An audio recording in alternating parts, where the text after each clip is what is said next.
Welcome to HOJO Radio.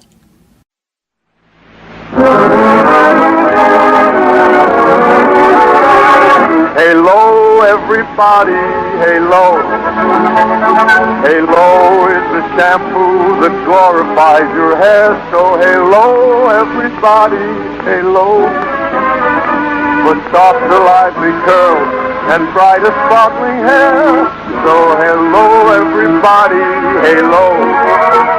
Halo shampoo, halo. Our next popular broadcast aired from January 7th, 1941 to October 5th, 1952. It was created by producer Hyman Brown and based on the imprint given to the mystery novels of Simon & Schuster. In all, 526 episodes were broadcast. We proudly present to you Inner Sanctum.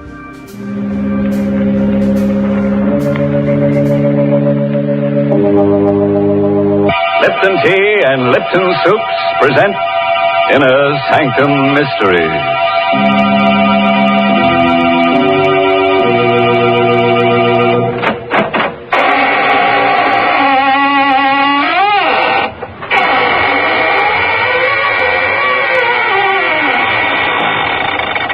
Good evening, friends of the Inner Sanctum. This is your host opening the squeaking door for another session of the AGGMS, the Association of Ghouls, Ghosts, and Midnight Spirits. Oh, may I see your membership card as you enter, please? Oh, no, it's not a printed card. All you have to do is show me your wrist. If there's any blood pulsing in your arteries, then you don't belong here tonight. Better come back and try some other time, after you've passed your mortuary test. Well, Mr. Host, I'm afraid I don't qualify as a member of your AGGMS, Association of Ghouls, or whatever it is.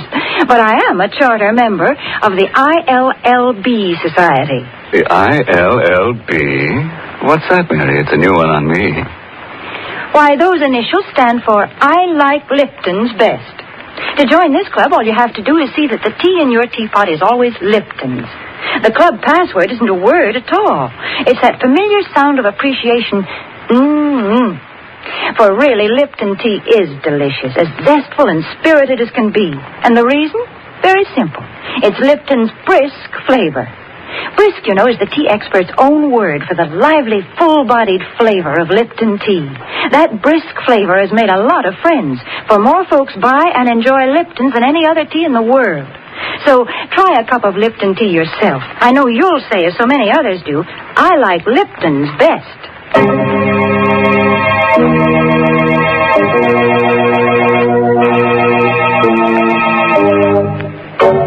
And now for tonight's Inner Sanctum Mystery. It's an original radio play by Emil Teppelman called Make Ready My Grave, and stars two radio favorites, John Banks and Richard Whitmark. It's about a boy and a girl who've just been married, a piece of colored string, an open grave, and a hangman's noose.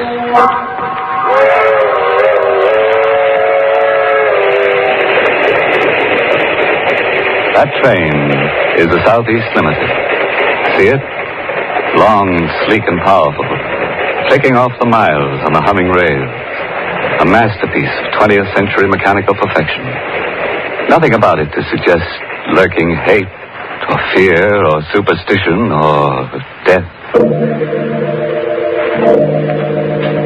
But let's take a look into compartment A, car 17. John and Betty Loomis, just married, are going for their honeymoon to John's ancestral estate.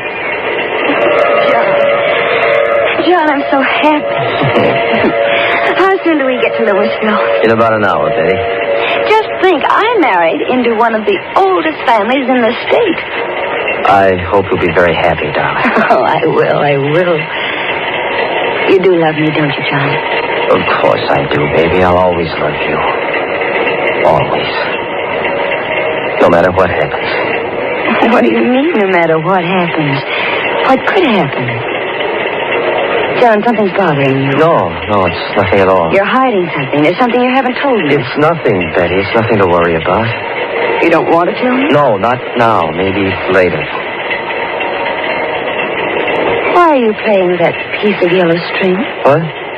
You've been playing with it ever since we came onto the train. Gosh, I never noticed. I watched you. You've been tying a knot in it. A knot? Good Lord.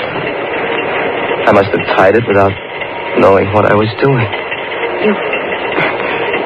You've tied it into a noose. A hangman's noose. I don't know how I came to make it or where I picked it up. Well, it's only a piece of string. Yes, it's only a piece of string. Betty. What is it, John? Here, take this. A gun? Take it. But why? If I should ever try to strangle you, please listen to me. If I should ever try to strangle you, promise me to use that gun on me. What are you talking about? Lomasville, next stop. Oh, this... Next stop, Lomasville. This is where we get... John, what's this all about? That piece of yellow string and now this gun. Put it away, Betty, and remember what I said. Don't ever forget it.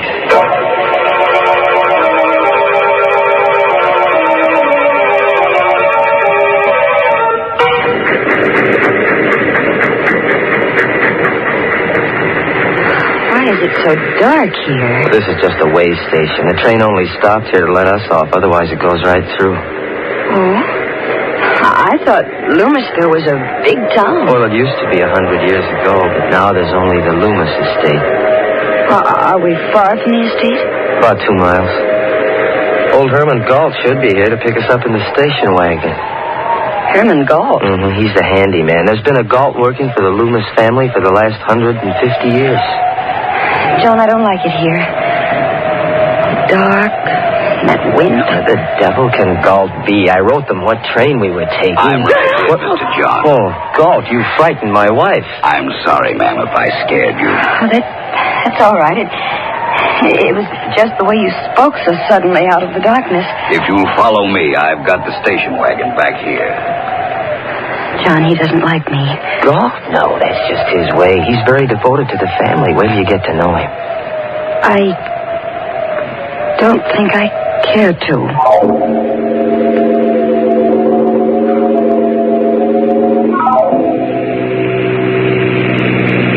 Johnny, he's driving too fast. It's so dark. Don't worry, Betty. Galt knows this road like the back of his hand. We'll be there in a few minutes. I'm frightened.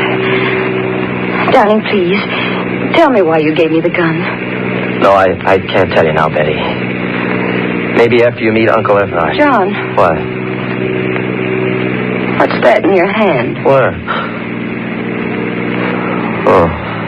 Another piece of string. A red one this time. What? I must have picked it up in here, off the seat. You've knotted it into another hangman's noose.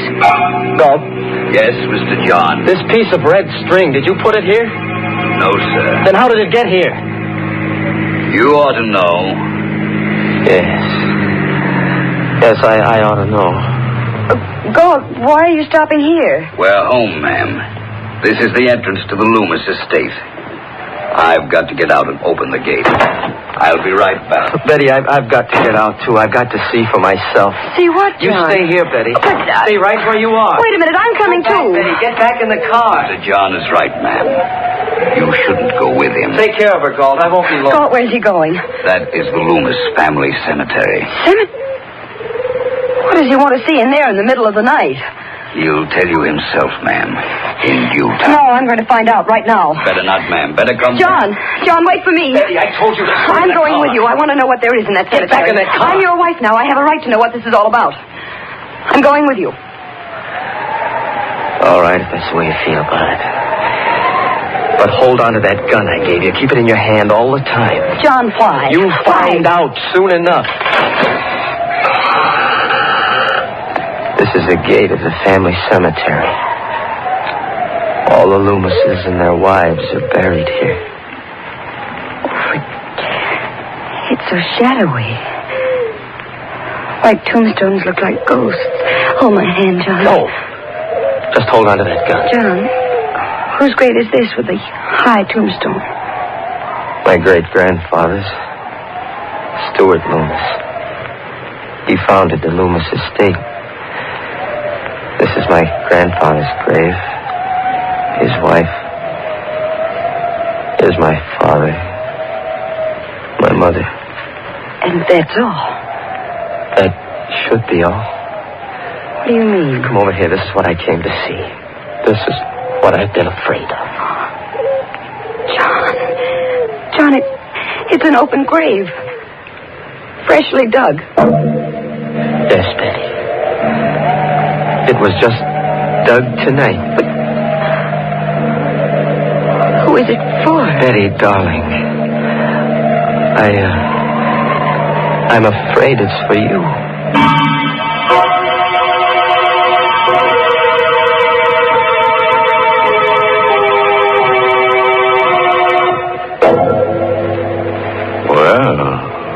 What's poor Betty letting herself in for? With a fresh grave waiting for her on a honeymoon. And a husband who ties little strings into hangman's nooses. But come to think of it, Betty's a lucky girl at that. How many girls who get married nowadays can count on finding a nice, snug place all ready for them to lie down in and rest? In peace. Gracious, Mr. Host, Betty doesn't seem like a lucky bride to me. Why, most brides have things much easier. Because there's so many things today to help them make their marriage a success. For example? For example, Lipton tea.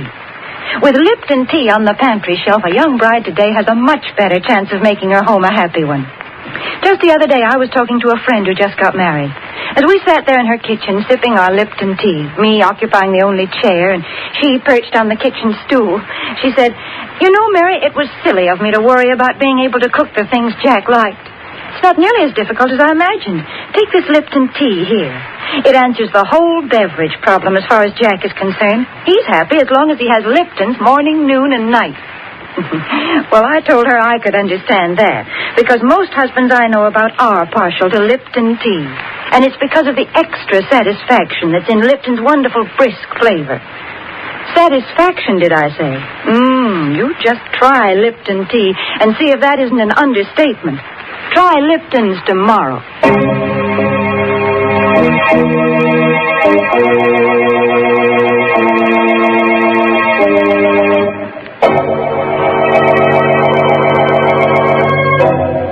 And now let's hurry back to our date in the graveyard. Remember?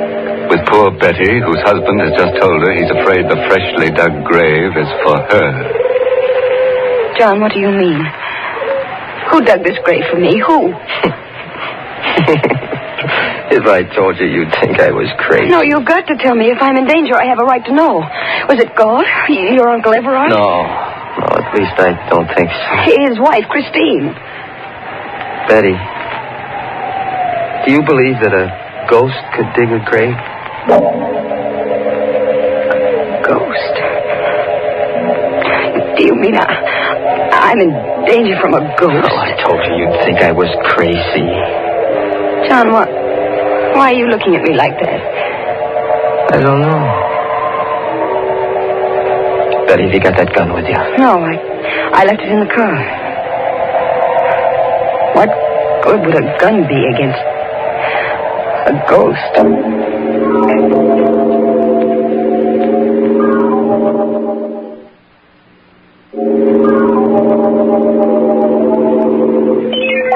There's the station wagon still waiting at the gate, but I don't see Galt. Maybe he went up to the house. Galt, where are you? Hello there, John. What's up? Uncle Everard. What happened to Galt? He came up to the house. Said you'd gone into the cemetery. So I thought I'd better come down. Oh. Is it there? Yes, it's there. A freshly dug grave. Uncle Everard, this is my wife, Betty. How are you, Betty? Hello. You saw the grave too, Betty? Yes, and John says he thinks it's for me. I'm afraid I don't understand all You haven't told her anything yet, John? Well, just a little. I couldn't bring myself to. I think it's time you did.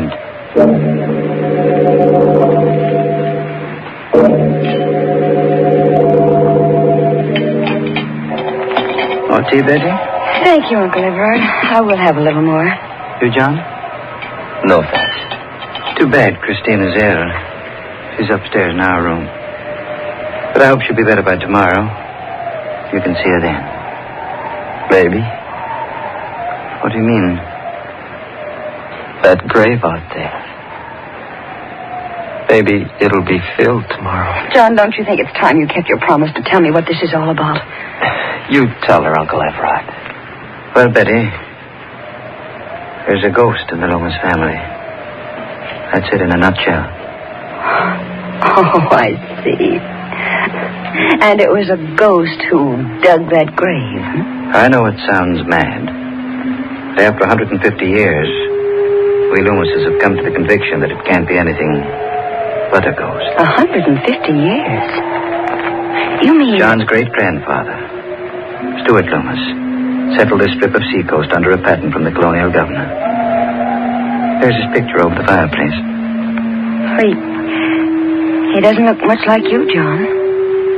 Stuart Loomis was a hard man. There was a French privateer in these waters who made a lot of trouble in those days. Gaston Leroux, who sailed the seas with his wife, Antoinette. But what has a French pirate and his wife to do with that grave? Stuart Loomis captured Leroux and his wife, and under the authority conferred upon him by the governor, had the power to hang them. You mean the woman, too? Yes. He hanged them both on a gibbet where our family cemetery now stands. Oh, how terrible. Before he died, Gaston Leroux laid a curse on the Loomis family. He swore that just as his wife was hanged, so would all the Loomis women die. He swore that he would come back and dig a grave for the wife of a Loomis in every generation, and furnish the noose by which a Loomis would strangle his own wife. But that's incredible. A short while afterward, a fresh grave was found beside the gibbet where Leroux had been hung. That night, Stuart Loomis's wife, John's great-grandmother, was found hanging by the neck from the eaves of this very house. And Stuart Loomis? I told you Stuart Loomis was a hard man and had made many enemies. There were many who hated him deeply and bitterly. He was arrested and tried for the murder of his wife, convicted and executed. Now you know the secret of the Loomis family.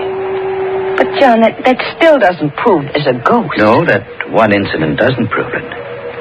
But it happened again when the next Loomis married, John's grandfather. And to the next Loomis, John's father. Sometimes a year after he married, sometimes 5 years. But the curse never fails. It's happened in every generation? Yes. And now, John Loomis has brought a new wife home. There's a freshly dug grave waiting in the family cemetery. And I'm next. I don't know, Betty. Maybe that grave isn't for you. What? Maybe it's for Christine. For my wife. This is all ridiculous.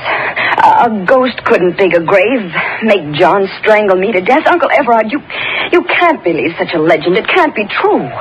Maybe not, my dear.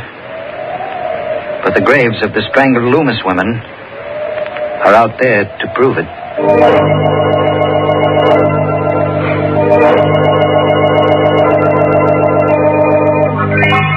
Well, this is your room, Betty. I'd have call you at 8 tomorrow morning. Good night. Good night, Uncle Everard. Good night, John. Good night, Uncle Everard. This is such a big room. It's so gloomy. The whole house is like that. It lies gloomy and sullen under the Loomis curse. Oh, Betty, I love you so much. We'll beat the curse together. Let me go, darling. I want to change my clothes and wash. All right. There's the bathroom over there. I'll only be a minute. All right, darling. Oh, it's a lovely bath. Betty, what is... John, quick. What? Look.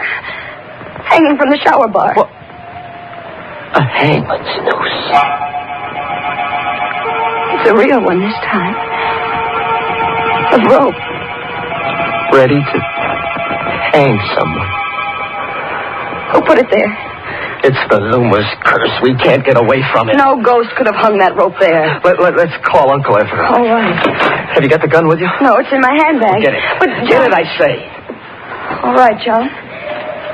Here, I've got it. All right, now keep it with you all the time. And don't be afraid to use it on me if necessary. All right, let's get your uncle.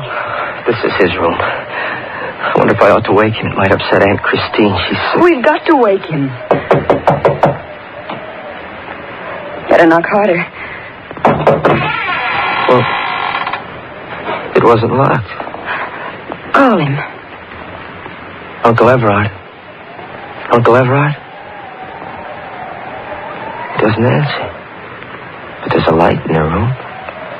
Push the door further open. All right. Well, there's nobody in the room. The bed's empty. Uncle Everard? Aunt Christine? Maybe in the bathroom. The door is open. Betty! John! Aunt Christine. She's hanging by the neck. She's dead. It's the same kind of a noose as in our bathroom. Uncle Everard hanged her. It's the Loomis curse catching up with us.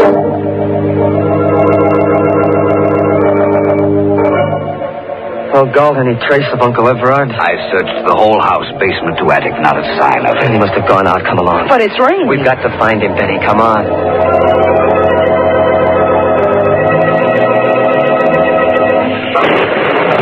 So dark out here. How will we ever find him? I have a flashlight, ma'am. Here, look. What? Fresh footprints in the slush. Oh, they must be Uncle Everard's. They lead down toward the cemetery. Come along, Galt. Here, Mr. John, you can see for yourself the footprints lead right to this new grave. Why did he come here? There's the answer, Betty. A cross at the head of the empty grave. Throw your flashlight on it, Galt. There's something written on it. It says, Christine Loomis. Betty, what is it? Look. Over there. Another grave. He's dug another one. There's a cross on this one, too. Does it say anything? Yes. Yes, it does. It says, Betty Loomis.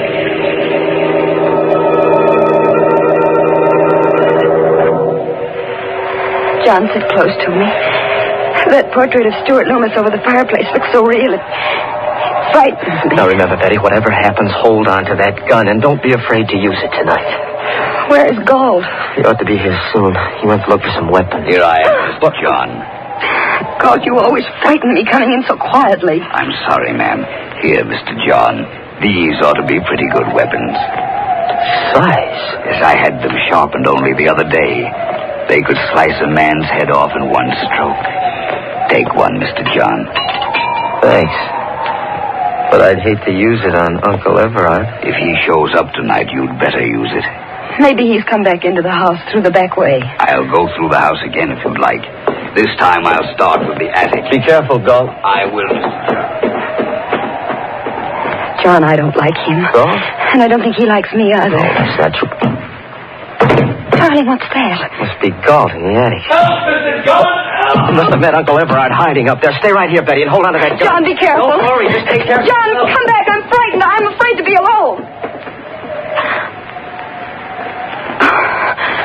There's nothing to be afraid of. I have this gun. And if anybody comes... The lights. The lights went out. Who's there? Who's in this room? Don't come any closer. I have a gun and I'll shoot. I can't see you, but I'll shoot at the sound. John! Rope. Around my neck. Let go of my shoes.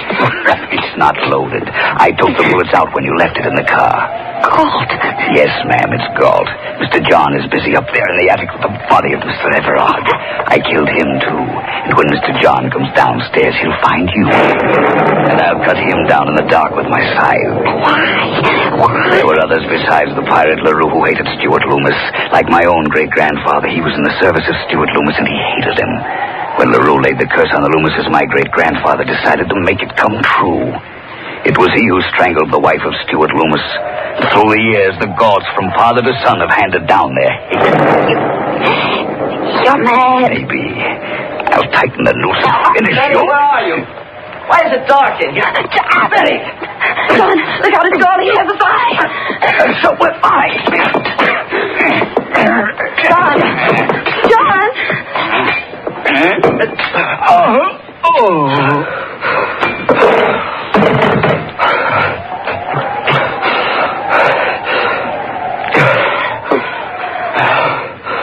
Who is it?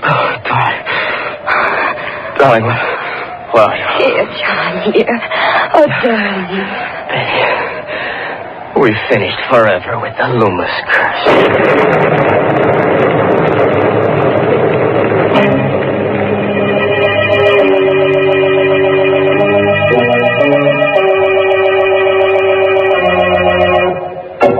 Well, that was a pretty rough honeymoon for Betty.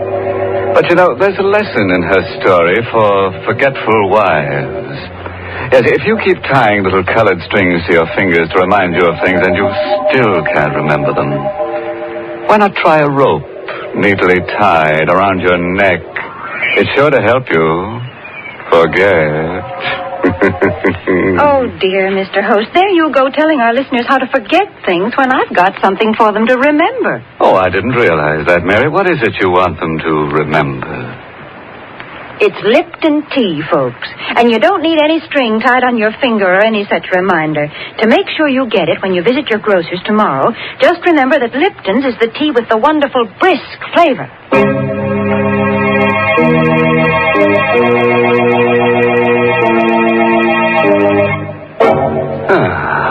And so our evening's over, with the usual quota of corpses to qualify for the ghoul school.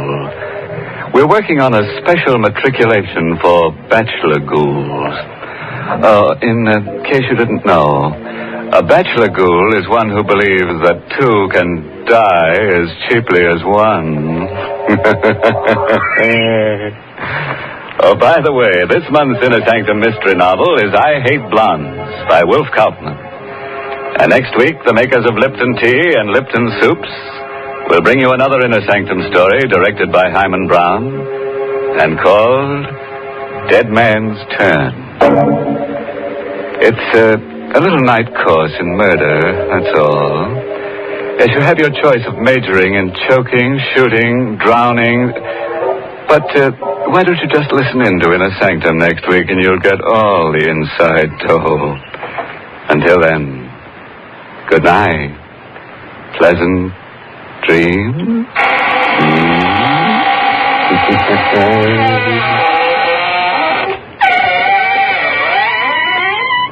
Calcium helps grown-ups to a more vigorous life. And now there's calcium in hot wheat meal. Calcium helps your body run smoothly. And now there's calcium in hot wheat meal. Calcium helps you to enjoy a more active life. And now there's calcium in hot wheat meal. Yes, a 1-ounce serving contains 1/3 of your daily calcium needs. And Post Wheat Meal is a whole wheat cereal, creamy, smooth, delicious, cooks instantly. Get new Post Wheat Meal with more calcium than any other cereal, hot or cold. HOJO Radio. We're your old-time radio headquarters. Stay tuned.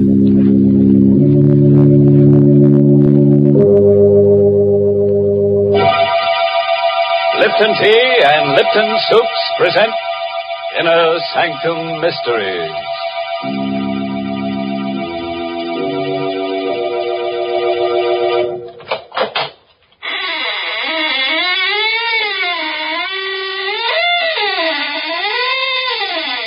Good evening, friends.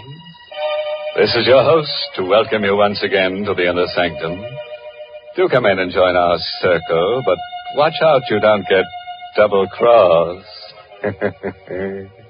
But, Oh, you're disturbed by those bodies dangling from the ceiling. Well, you know some people, they just die to come here. Then they hang around week after week and never say a word. Well, I have a theory about that, Mr. Host. What's that, Mary? Maybe the reason they're hanging around is because they think we're going to serve refreshments later on. Hey, that could be all right. You know, lots of folks are like that. And who can blame them? When there's good food ahead, they just won't leave. And that's especially true if there's a chance that Lipton tea is on the menu. Now, the reason for that is simply this. Lipton tea is tea at its delicious best because Lipton's has such grand brisk flavor. In fact, brisk is the very word the tea experts themselves use to describe Lipton's full, hearty taste. You'll agree, I'm sure, the very first time you try it, for Lipton's is so lively and full-bodied and satisfying. Yes, it's that brisk flavor that makes more people buy and enjoy Lipton's than any other brand of tea in the world. So whenever you ask for tea, make sure you ask for Lipton tea.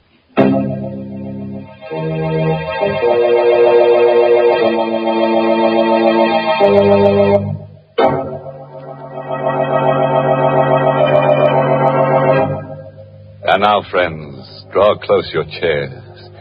If there are no faint hearts among us, we'll begin tonight's tale of terror. A story written especially for Inner Sanctum by Michael Sklar. Our star tonight is Santa Sotega, who plays the role of Elwood Fitch in You Could Die Laughing. We wanted to escape our problem, to forget about it, so we went to the movies. But there was a doctor in the story, and every time he appeared on the screen, I remembered. Halfway through the picture, I couldn't sit there anymore. I nudged Catherine, and we got up and walked out. The street was cold and dark and empty. Elwood, what do you want to do now? I just want to go back home. All right, dear. Get in the car. Elwood, I want to talk to you. All right, there's time for that. Please, dear, let's stop being silly about this thing. Let's face it. I am facing it. But you're not. Don't argue with me. For heaven's sake, don't you understand? The doctor said you only got a year to live unless we move to Arizona. Doctors are human. They can make mistakes. Not 3, Doctor. I don't care. Oh, why are you so stubborn? Why are you so dead set against Arizona? You ought to know why, Catherine. Me? Yes, you. Because of me? Yes. I haven't given you much, Catherine, not even children. But I've been able to make a living.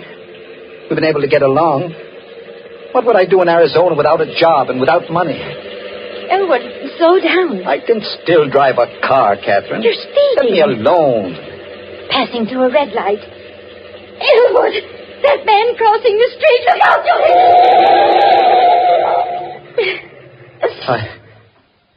Catherine. Did I? Yes. He's lying on the ground. Good Lord. He walked in front of the car. Well, we've got to help him. Is he? He's dead. Oh, Elwood. I didn't mean to do it. I couldn't help it. It happened so fast. Better call the police. Police? Well, you said he's dead. The police? Catherine, there's no one but us on the street. Nobody else saw it happen. But what difference does that make? Get back in the car. Elwood, are you suggesting I was that... speeding. I passed a red light. And now this. They'll arrest me. They'll put me on trial for manslaughter. But my... He's dead, isn't he? We can't help him. It won't do me any good if I go to jail. But running away, leaving the body... Catherine, we've got enough troubles without this. We're going to get into the car and drive straight to the garage. I've got a year to live. And I'm not going to spend it in prison.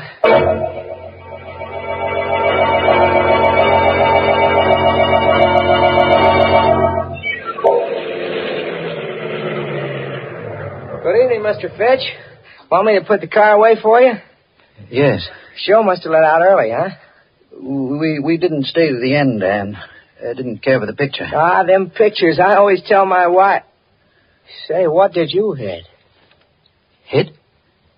Yeah, your front bumper. Blood on it. That blood. A dog ran in front of the car. Do me a favor, Dan. Wash it off before you put the car away. Sure thing, Mr. Fitch.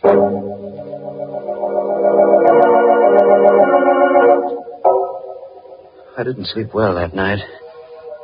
Bad dreams, all mixed up.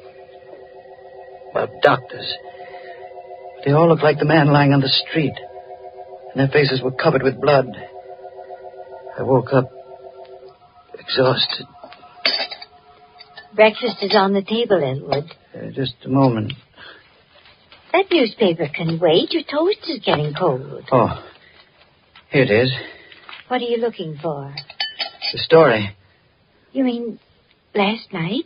It's in the newspaper? Listen to this. Stenger, victim of hit-and-run driver. The body of Augie Stenger, underworld character, was discovered early this morning at the intersection of Broad and Main Streets. Police believe Stenger was the victim of a hit-and-run driver. The front door. Yes. Do you think it's the police? I don't know. Get a grip on yourself. I'll see who it is. Morning. You, Mr. Fitch? Yes. What can I do for you? I don't like to talk business on the front doorstep. Business? It's about last night, that accident. What accident? Don't try to act innocent. I saw that hit and run. Now can I come in? Let me handle this, Catherine. Who are you? The name is Chandler. I was sitting in my car last night at Broad and Main Street. I saw the accident and I followed you home. Thought I ought to talk to you about it this morning. What do you want? The cops are looking for that hit-and-run driver. I'm the only guy that knows you're him. It ought to be worth something for me to keep my mouth shut. You want money? Yeah. Blackmail. Don't talk to him, Elwood. Send him away. No, we can't do that, Catherine. He'd go to the police. But Elwood... Leave this to me. All right, Chandler. I'll give you the money. How much? $500. That's chicken feed. 1,000. Now you're talking sense. When do I get it? I'll give it to you now. It's in my coat pocket. Here it is. You'll find exactly $1,000 in $20 bills. Thanks. Now, get out of here. Now, wait a minute. Don't get nasty, Fitch. I'm doing you a favor. You got your money. Now get out. I'm going. But I'll be back. We'll call this the first installment. Elwood, where did you get that money you gave him? Money? Last night you said we couldn't go to Arizona because we had no money. You just gave that man $1,000. Where'd you get it? I was ashamed to tell you. I took it from Stenger. Stenger? The man we hit. I put my hand inside his coat to see if his heart was beating. The money was in the inside pocket. Elwood, how could you? Don't look at me like that, Catherine. We've been married a long time. Long enough for you to know that I'm not a crook or a murderer. But to kill a man and then take his money. Try to understand. All day long I've been thinking. A year to live. A year to live. When you know you're going to die, it does something to you. You forget what's right and what's wrong. I thought, with that $1,000 and the few hundred we've got in the bank, I thought we might be able to go to Arizona after all. Well, the money's gone. Yes. Don't think about it anymore. How can I stop thinking? You heard what Chandler said? That $1,000 is the first installment. He'll blackmail us out of everything we own.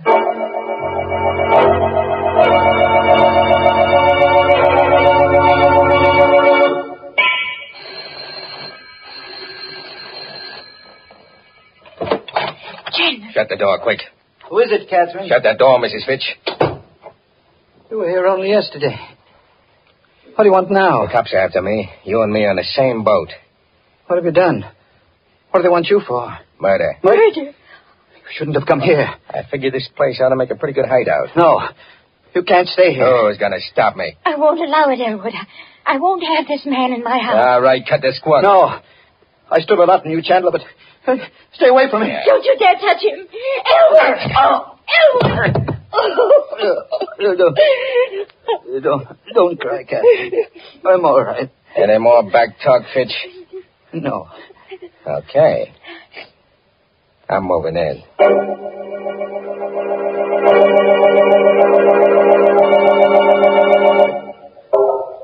He took over the house. He used Catherine and me as servants, treated us like dirt. There was nothing we could do about it. Just the three of us, cooped up in that little house. We couldn't go out. Food and cigarettes were sent up from the store. Went on like that until Tuesday morning. Hush, Elwood. Chandler will hear you. He can't. He's in the bedroom.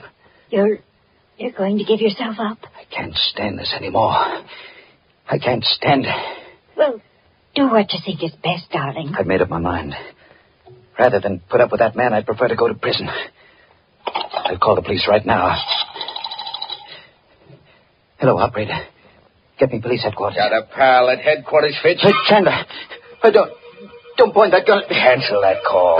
Oh, all right. Hello, operator. Operator. Never mind that call to police headquarters. No, nothing's wrong. I just made a mistake. Thank you. You made your last mistake, Fitch.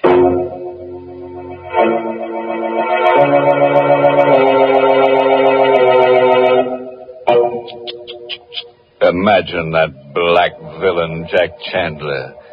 First he blackmails Elwood, then he blackjacks him, and now he blackballs him from using his own telephone. You know what I'd do if I were Elwood? I'd apply for a writ of habeas corpus. That is, if Chandler doesn't turn Elwood into a corpus first. Things do look bad for Elwood, I must admit, Mr. Host. My, what a lot of unpleasant surprises he's been having. Yes, and he's in for a lot more, Mary. Goodness. Well, right now, I'd much rather talk about pleasant surprises. Well, that's a lady's privilege, Mary. You go right ahead. A good instance of a pleasant surprise happened to me one of those glorious sunny days last week. Florence Perry and I drove out to the woods to gather spring wildflowers. But we'd scarcely reached the woods when the sky clouded over, and in a few minutes we were chilled to the bone. Back to the car we hurried, figuring the whole afternoon was ruined. And it was then that Florence brought out that pleasant surprise I mentioned. A whole big thermos of heavenly hot Lipton tea. Well, we sat down and had ourselves a regular tea party right there in the woods. Suddenly everything seemed bright and cheery again. Lipton's had certainly saved the day with its bracing, cheery taste, its delightful, brisk flavor. The same thing happens so often with so many folks. Any time during the day, Lipton's is a pleasant, refreshing treat. Tea with a glorious, full-bodied tang that adds extra zest to every occasion. The reason? It's worthwhile remembering, friends. Lipton tea has brisk flavor.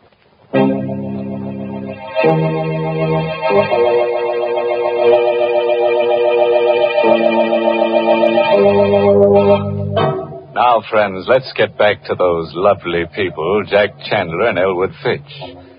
Chandler the murderer and Elwood the hit-and-run driver. It's quite a pair. Together they make a full house. A moment ago, Elwood tried to give himself up to the police, but Chandler caught him at the telephone. So, you were going to double-cross me, huh? No. I was only going to tell the police about myself. What do you suppose would happen to me when the cops came for you? I ought to kill you right now. Oh, no. You shut up. First thing I'm going to do is pull out that phone so you don't make no more calls to headquarters. Yeah, that settles the phone. Now stand up. What are you going to... The door. Can you see who it is through the window, Fitch? Yes. Take a look. But remember, I still got this gun. Don't try any tricks. It's a man. Recognize him? No. Now listen, before you open the door, I'm taking your wife into the next room with me. I'll be able to watch you and hear every word you say. You know what I'll do to Mrs. Fitch if you double-cross me. Yes. Okay. Now answer the door. Mr. Fitch? Elwood Fitch? That's right. May I come in? Yes, of course. I'm Detective Farley from headquarters. Here's my badge. Mind if I ask a few questions? What about it? Well, I've been assigned to the Stenger case. Familiar with it? I read about it in the newspaper. A hit-and-run driver. That's the case. What do you know about it, Fitch? Why, nothing. Are you sure? See here, you don't... You and your wife went to the movies Friday night, correct? Yes, that's right. Did you drive straight to your garage from the movies? Why, no. It wasn't a good movie, so we left early and went for a ride. Did you pass the corner of Broad and Main Streets? No. We went in the other direction. You're lying, Fitch. I've been checking garages for that hit-and-run car. Your garage man told me you brought your car in Friday night with blood on the bumper. I told him we ran into a dog. Don't make me laugh. Your story wouldn't hold up a minute if that fool garage man hadn't washed the blood off. Are you going to arrest me? I need evidence first. When I get it, I'll come back.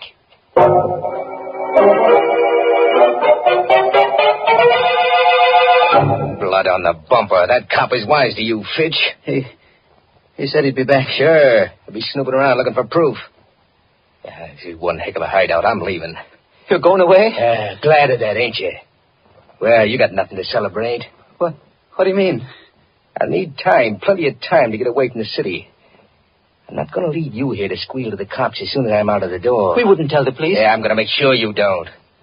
I got one murder rap on me already. It might as well be 3. 3?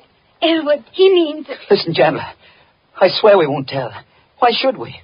Remember what you said. We're both in the same boat. The police are after me, too. You tried to double-cross me once before. I ain't taking any chances. Please. There's no use begging. It won't do no good. When are you going to do it? Before I go. Sometime after dark.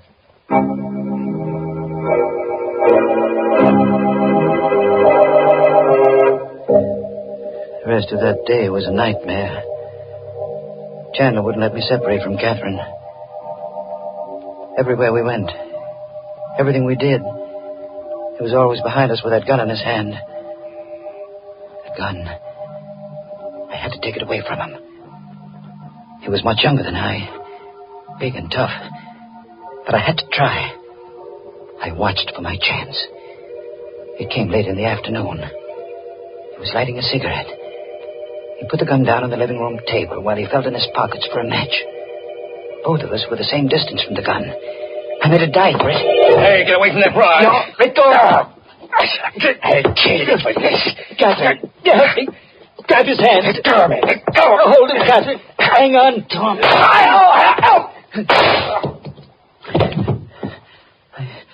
him. He's dead. I had to shoot him. I had to. Now what will we do? I don't know. What would he do if the positions were reversed? Call the police. No. The money. The money I gave him. The $1,000 I took from Stenger. He still got it. It's ours again, Catherine. We're going to Arizona. Arizona? Don't you see? It's just like it was before he came. We'll take the money and we'll go to Arizona. But his body... He's a murderer, he said so himself. We'll put the body into the car, drive out to the suburbs, and leave it on the highway. The police will think it was just another gangster murder.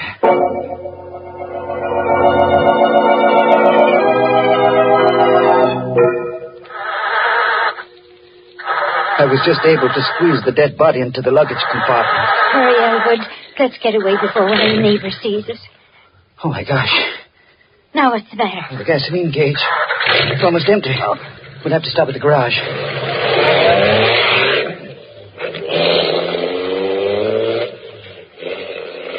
I drove back to the garage, had Dan fill the tank, and paid him with one of the $20 bills I'd taken from the body of Stenger. Dan gave me a queer look as he brought me the change. Here you are, Mr. Fitch. 13 gallons out of a $20 bill. Thanks, Dan. Oh, by the way, did a detective come around to your house the other day? Yes, he did. I hope you don't hold it against me telling him about that blood on the bumper of your car. Oh, of course not, Dan. Why should I? After all, I had nothing to hide. No, that's right. Well, you know, to tell you the truth, Mr. Fitch, I was a little suspicious of you. I thought you really might be that hit-and-run driver. Not that it matters much now. No? No. The police don't care much now about that driver. Why not? He's small potatoes now. I just heard over the radio that that guy Stenger was just about dead even before that hit-and-run driver hit him. How could that be? Well, the way the radio explained it, Stenger was shot in the back, and he staggered out into the street, and then a car hit him. But you said he wasn't killed by the car. Yeah, that's right. The coroner's inquest showed that he died of a bullet wound. He'd been murdered. The police even know who killed him. They know the killer's name? Uh-huh. I heard it over the radio just a minute ago. Oh, yeah, Chandler.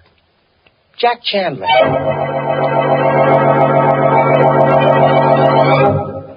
I don't remember driving away from the garage. It kept going around in my brain. Chandler had murdered Stenger. Catherine and I had run away from a crime we hadn't committed. No wonder Chandler had seen the accident. No wonder he feared the police. And now he was dead. His body packed into the luggage compartment of the car. Elwood, you're not listening to me. What?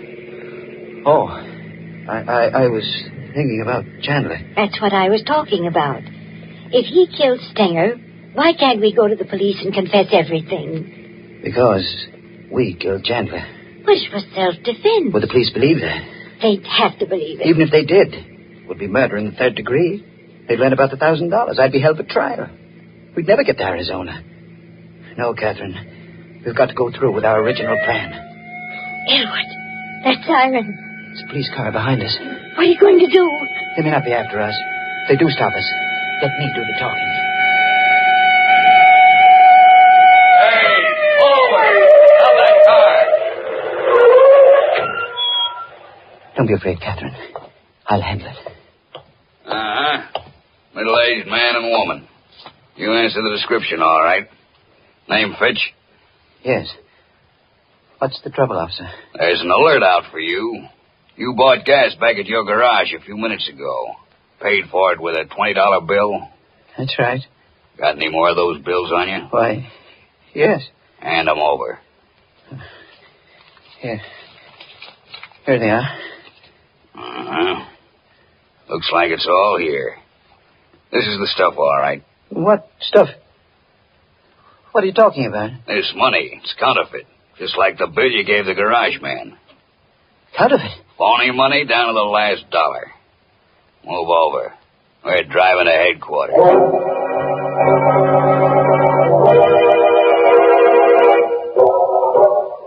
Well, that's the story, Detective Farley. You'll find Chandler's body in the back of my car. Willing to put your signature to this confession, Mr. Fitch? Yes, I'll sign it. Oh, you could have saved yourself a lot of grief. I knew you were the hit-and-run driver when I came around to your house. But I needed the proof, and you gave it to me when you broke one of these phony $20 bills. Well, did you know then about the money? Sure. Stenger had a long record as a counterfeiter. His girl told us he was carrying $1,000 in bad money the night he was killed. Naturally, when we didn't find the money on his body, we knew it had been taken by the hit-and-run driver. And the blood on the bumper of your car was the giveaway. Well, now that you've caught me, what's going to happen to me? Well, depends on the jury. You might get 20 years. Might get life imprisonment. You might even get acquitted.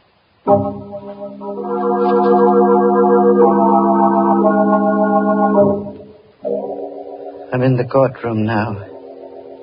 Catherine beside me, waiting for the decision. The jury just filed in. The judge has asked if they reached a verdict. The foreman of the jury is rising to his feet. Your Honor, we find the defendants not guilty. Catherine. Oh, Elwood, thank heaven. I don't know whether to laugh or cry. Oh, darling, you were right from the very beginning. Money or no money, we're going to Arizona.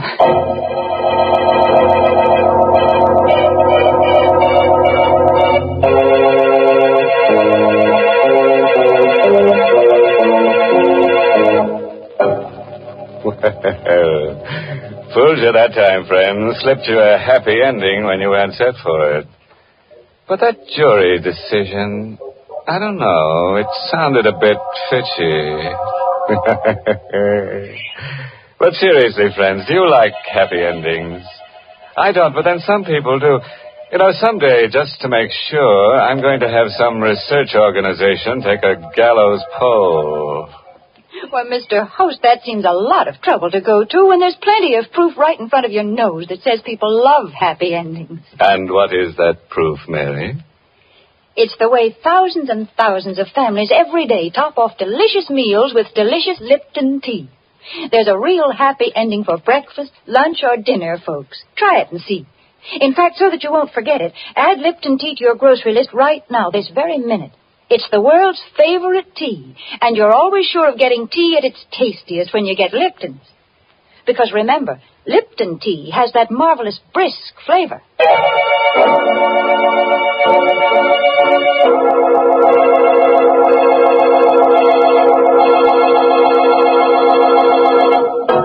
A parting word of advice, friends, drawn from the experiences of Elwood Fitch. If your wife wants you to take a trip, don't argue. No, don't protest. Simply bash her on the head and deliver her to the police. You can always say she tripped. Oh, yes, this month's Inner Sanctum mystery novel is I Hate Blondes by Wolf Kaufman. And next week, the makers of Lipton Tea and Lipton Soups will bring you another Inner Sanctum story directed by Hyman Brown and called Screams in the Night. Of course, there'll be lots of screams. The kind you like. Blood-curdling. And there's the usual triangle. A man, his wife, and another girl. But the joker is, he who grasps best gasps last. Don't get it? And for the details, better be listening to Inner Sanctum next week. Until then, good night. Pleasant dreams.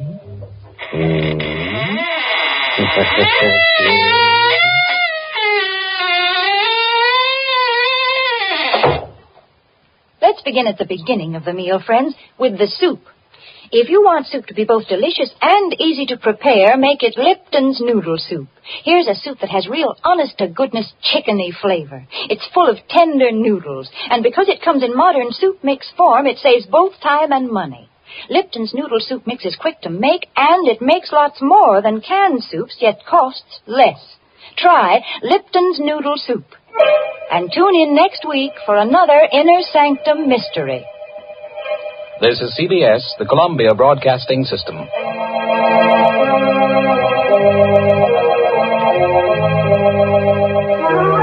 Never borrow money needlessly just when you must.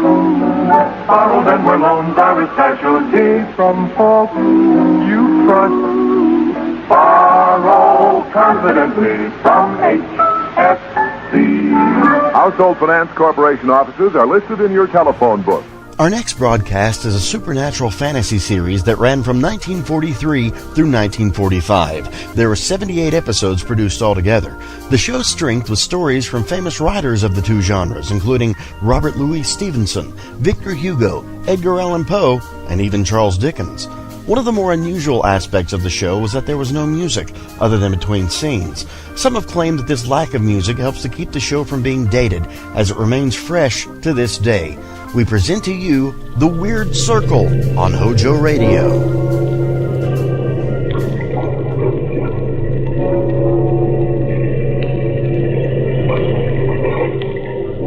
Out of the past, phantoms of a world gone by speak again the immortal tale, The Wooden Ghost.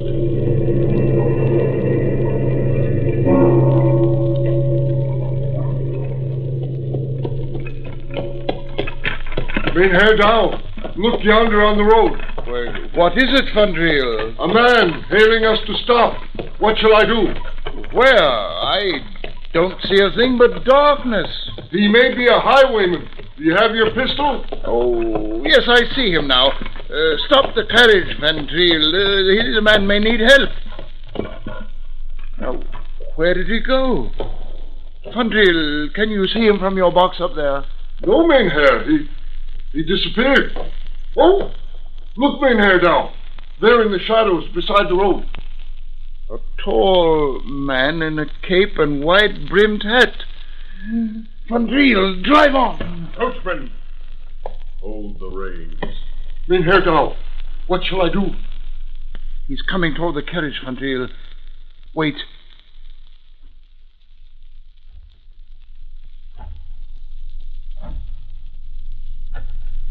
Are you Mainherr Gerard Dow? I am. What do you want? I have been waiting until your return from Rotterdam. You are the uncle and guardian of Rose Falderkoust, I believe. Yes, I am. Tonight, by the clock of the Stadthuis, I will call at your studio in Leiden to see you on an urgent matter. Yes, but what urgent matter is it, Mynheer? I will tell you of it then. Here is my card. Expect me at 7. Good evening to you. Good evening. Mynheer Dow, what kind of a man is he? I could not see his face. Nor could I, Fandril. It was as if he had no face. Oh, the saints protect us. Drive away from here as fast as you can. Get up there. Get up.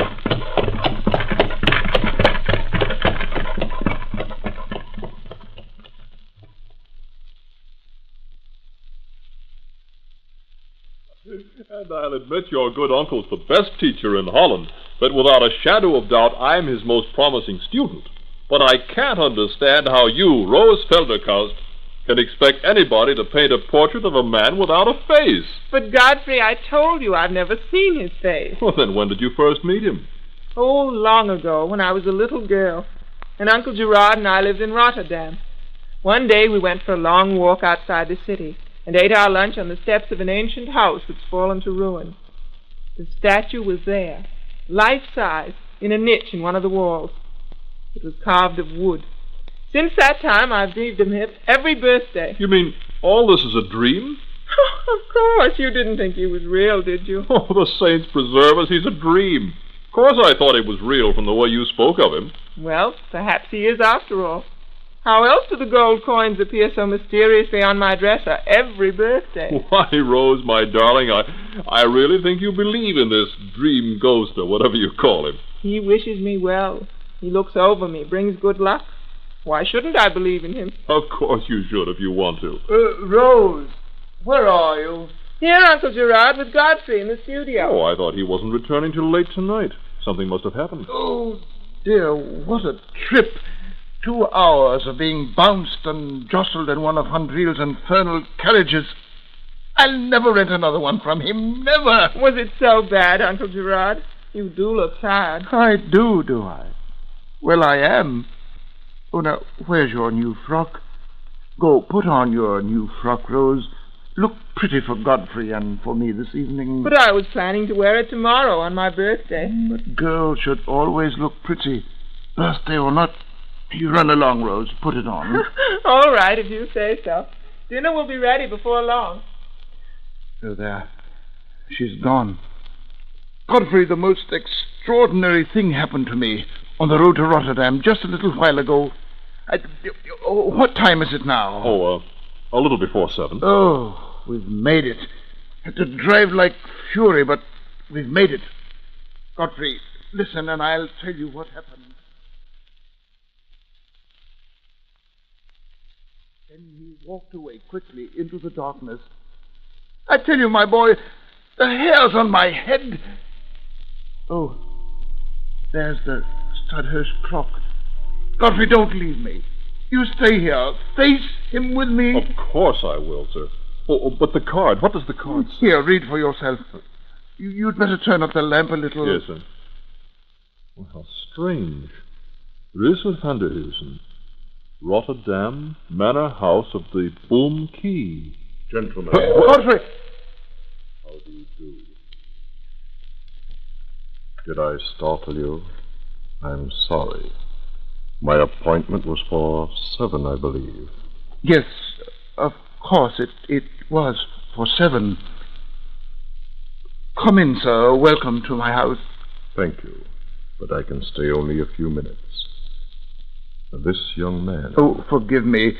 He is Godfrey Shulkin, a student of mine. Is he to be trusted? Trusted? Oh, indeed. He's a friend as well as a pupil. Then perhaps he will do an errand for us. A matter of fetching a box for my carriage. If Herr Dow wishes me to. Indeed I do, Godfrey. Our visitor's wish is mine. It's a small box, resting on the carriage floor. Will you bring it to us?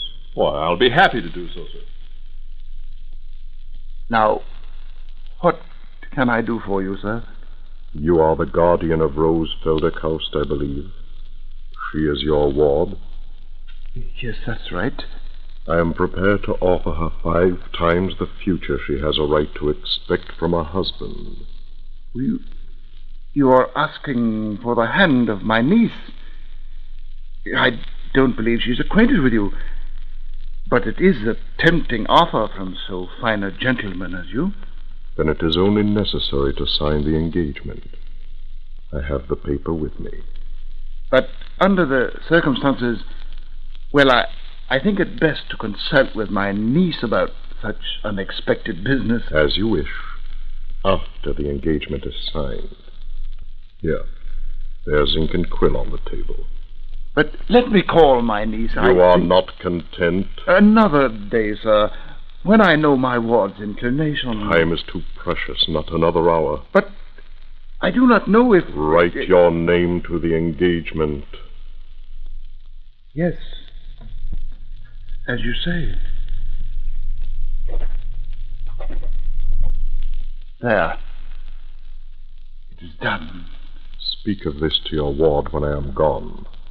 Tell her the time has come. Tell her she need have no fear, that with me she will be safe from harm forever. Say I will return during the first hour of her 18th year. Tell her Rösel van der Heusen will watch over her, as he has done from the moment she was born. Yes, I will tell her what you say. Here's the box. It's as heavy as a block of lead. Now it is in your hands, Herr Dow. Assurance of my promise. Good night. But must you go? Really, my niece... Tell her I will return. Good night. Herr Dow, you've gone white with fear. What did that man say to you? Oh, the saints forgive me, Godfrey, for what I've done. What do you mean, sir? What happened? He took the paper with him. Godfrey, call Rose to us, quickly. Here I am, Uncle Gerard. All got up in my newest frock. I even pinched my cheeks to make them rosy. Now do I please you both? Rose, my child, I've done a terrible thing. What is it? What happened, Godfrey? Your uncle had a visitor named Rösel van der Heusen. What? Rösel? Such a man was here. And demanded that I sign the paper. An engagement in marriage for you, Rose, and this man who says you are acquainted with him, that you'd welcome his proposal. An engagement paper? Rose, did you know anything about this? No, of course I didn't. Rösel isn't a real person. He was quite real to your uncle and me. Look what he left. A box full of gold, ancient gold coins. Gold? For me? Then it's true, he is real. It's my birthday gold, Godfrey, don't you see? Herr Dow, let me have that card. Yes, of course, my boy. Here it is. I'm going to find out what this is all about before it's too late. Godfrey, where are you going? To Rotterdam, that's where I'm going. To look up this Rösel van der Heusen at the manor house of the Boom Key, wherever that is, and bring back the engagement paper. Godfrey, wait! Oh, what is he doing? Uncle Gerard, stop him. There's no need. No, my child. Let him go. I, for one, will welcome information about this stranger. But didn't this man say who he was? Didn't he ask to see me? No, my dear. And he was gone almost before we knew it. He did say one thing, though. He said to tell you that you need have no fear, that he'd return during the first hour of your 18th year. The first hour? Then that's tonight. 5 hours from now. Uncle Gerard, tonight.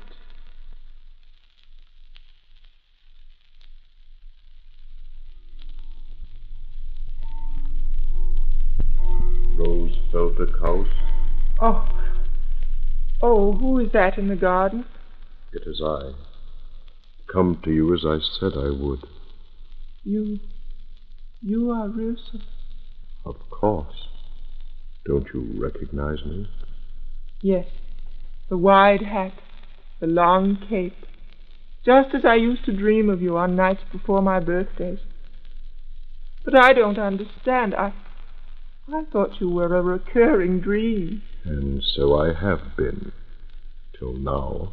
My Uncle Gerard waits for you in his study. And I was waiting here in the garden until he called me in. You didn't see him. We have nothing to say to one another. You and I will set the marriage time. Come. We have much to say. I'm afraid, Mynheer. The fear will go. Take my hand. I cannot leave the garden. But there is much I would show you. And at last the time is now. It has been too long. My carriage waits on the street. Will you take me away? Only to show you wonders. To have you say you love me. With an understanding heart. Come. Here is the garden gate.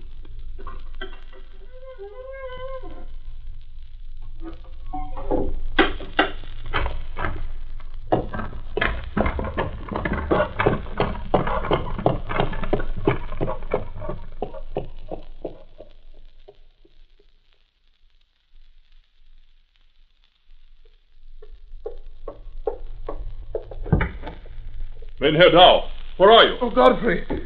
Oh, it's you. Oh, thank heaven you've come. The saints preserve us, my boy. We are dealing with a demon, my boy. Rose, where is she? Gone into the night with that demon stranger. But where? Why didn't you stop them? Oh, I'm an old man. I cannot stand this harrowing business. He returned a short while ago, just after midnight, and then I thought I took precaution. Rose was in the garden, and I waited here for his knock on the door. But he didn't come, and when I chanced to look out, he was helping Rose into a carriage. And in a moment they were gone. Which road did they take? Toward Rotterdam. Oh, you must have passed them, surely. Yes, it was one of Van Driel's rented carriages speeding along the road. What'll we do? Where has he taken her? To Rotterdam, no doubt, to one of his luxurious houses. Mynheer Dow, this man has no houses. In Rotterdam, there is no such place as the Boom Key. What do you... Why, there must be... It doesn't exist, I tell you. But what I did find out is enough to make your heart stand still. What, my boy? What did you find out? The manorial records do list the Van der Heusens, giving their residence as the manor house of the Boom Key. But Reuzel van der Heusen has been dead for 3 centuries, and the line ended when he died. Mynheer Dow, Rose is engaged in marriage to a dead man.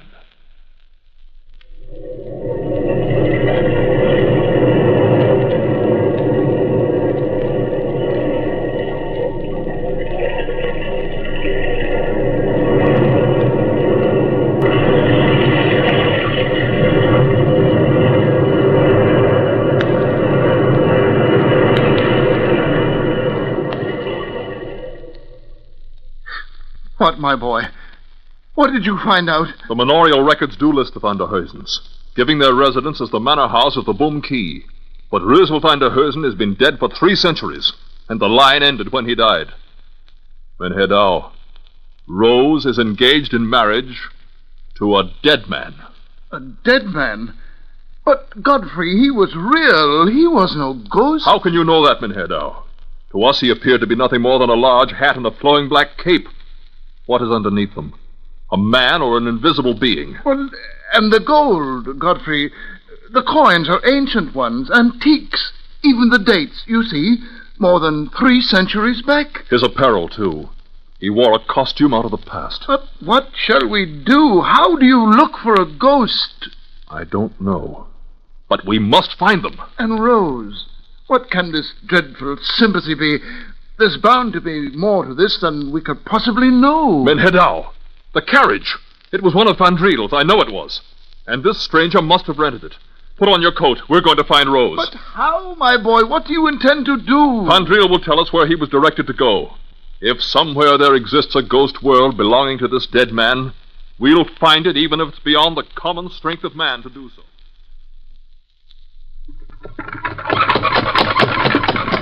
Pandril, drive as fast as the darkness will allow you.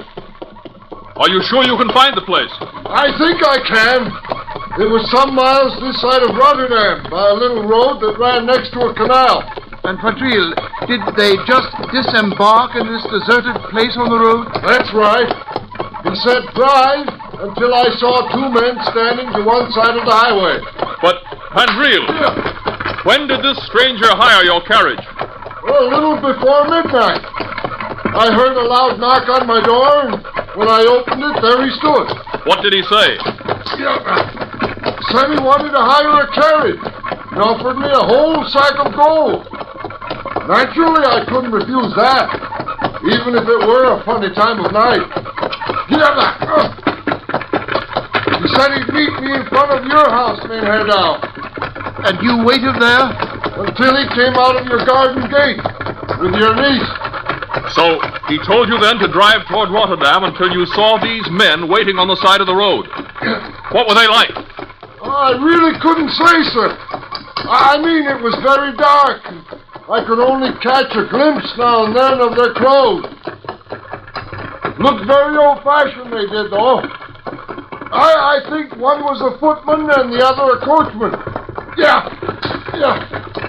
I saw a very ancient and dilapidated-looking buggy standing on the narrow road that branched off from the highway. But they took this second carriage to where? Oh, don't you see? It is hopeless, my boy. How can we ever trace them? Did he mention where he was going, Vandril? No, he didn't say a word. But this road, what road is it? Do you know where it goes? Well, if I remember rightly, it runs a few miles over the moors to an old house that's fallen to ruin. It's far off the beaten track, and nobody ever goes there. Then that must There's a name for it. An ancient manor house it is. Called the Boom Key, I think. The Boom Key? Godfrey, it's the very same. The Boom Key. So that's where it is. Then, Herr Dow, the Lady of Good Luck rides with us this night. Vandril, take the road to the ruin. To the Boom Key.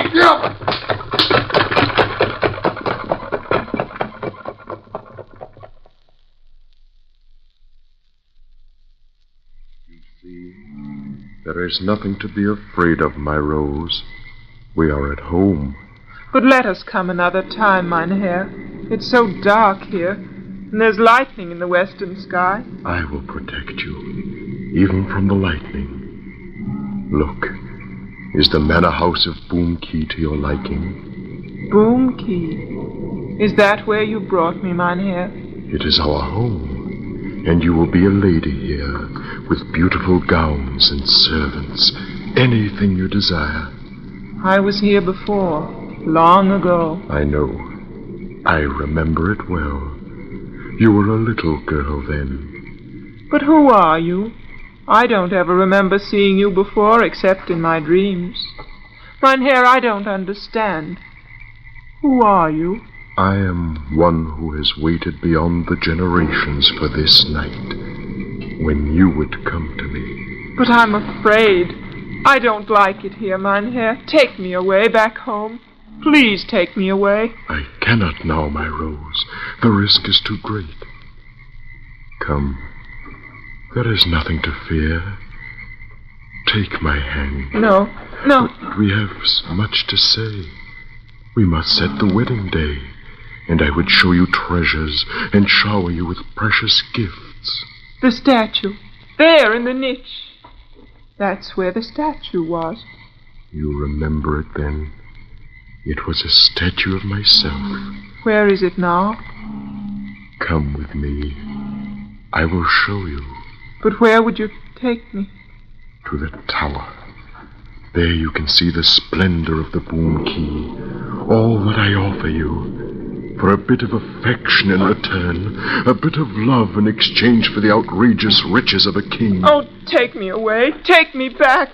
This is but a ruin. There's nothing here except decay and the feel of death. But that's not true.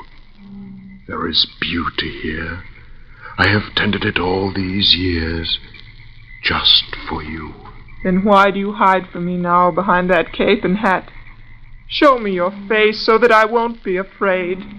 Come then, and I will show you. Come with me to the tower. Here are the stairs. The tower stands alone in the ruins, and the stairway is open to the sky. But then, will you take me back, Mynheer? My uncle, he will grow alarmed. He's an old man. He loves you too. How can you love me whom you have never known, Mynheer? How? It began very long ago. She was as beautiful as you, limpid brown eyes and dazzling cheeks, and her hair was like the shining ripples of the canal water. But what was her heart like, my Rose? It was like a stone on which the frost sits. And she betrayed me. Who was this woman? Look, here from the tower, the fields of tulips. Stagnant marshes they are. The abbey and the windmills. Piles of musty stones. She would have had it all, but she betrayed me. Who betrayed you so, Mynheer? Oh, my Rose, now you can save me. A man who is never loved, who can never die till he feels the warmth of a woman's heart. Say you love me now. Say you do. No, Mynheer, take me away. Please take me away. But she was your grandmother, 4 times removed, and I loved her more than I loved my own life. And even as you, her name was Rose. My namesake? She's been dead 3 centuries, Mynheer. Even as I. And when she betrayed me, I stood here in the night time and climbed here to the tower's ledge, and my body dropped from this height to the ground below. Mynheer! But I could not die. My ghost lived on, hungry and cold for the want of a woman's love. And none will set me free save yours. My love. Because you are the first girl child of your line, since she betrayed me. And I have waited and tended the boom key, and longed for the time when 3 words from your lips would unbind me from the earth. You are a ghost. You are a dead man. Don't turn away from me. Look at my face. No. The statue. The wooden statue. It is the only physical being I know. Stand back from me. Is it such a frightful thing? Rose, say the words that'll send me on my way. Is your heart so empty of a gift of kindness, even as hers? Below in the cellars of Boom Key are coffers of precious gold, and I offer it all to you for 3 small words. Help me! Rose! Look! There she is in the tower! They have come to take you away. Godfrey! The stairway to the tower! You see? It's open to the sky! I have waited 3 centuries for this night and for you. They shall not take you back. What will you do? Mynheer, come back! Come back! Godfrey! He's coming down the stairway. He has a sword! Andrew! Mynheer now! Look! There he comes! Stay back! He's brandishing a sword! Mynheer, I beg of you, do them no harm, for my sake. I will say anything you wish, for my heart cries with pity. Is not compassion enough? Then I do love you with grief, Mynheer, and I would have you free. Do you hear me? Do you hear me, Mynheer? I love you with sorrow because you are lost, and I would have you free.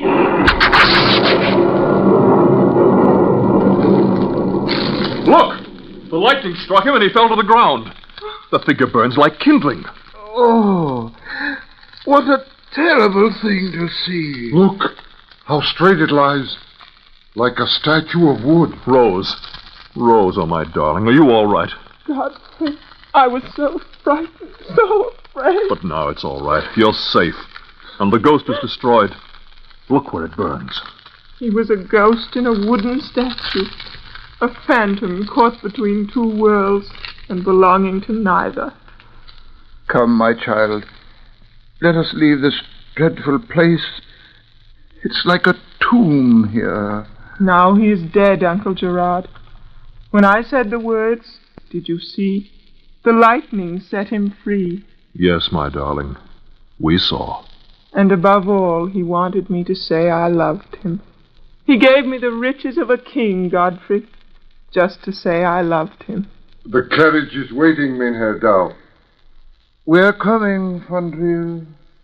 And he meant no harm, Godfrey, for his heart was full of kindness. He was lost. He had no place to go. And the sword was only a wooden one, after all.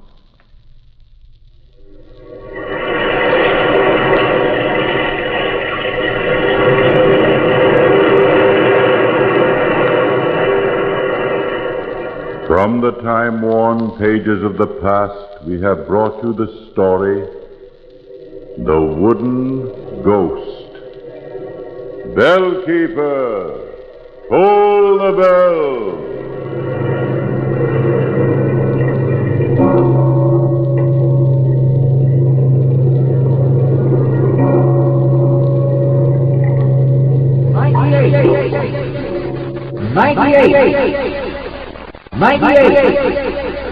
It's here now. New 98 Super Premium at the red, white, and blue Ingram sign.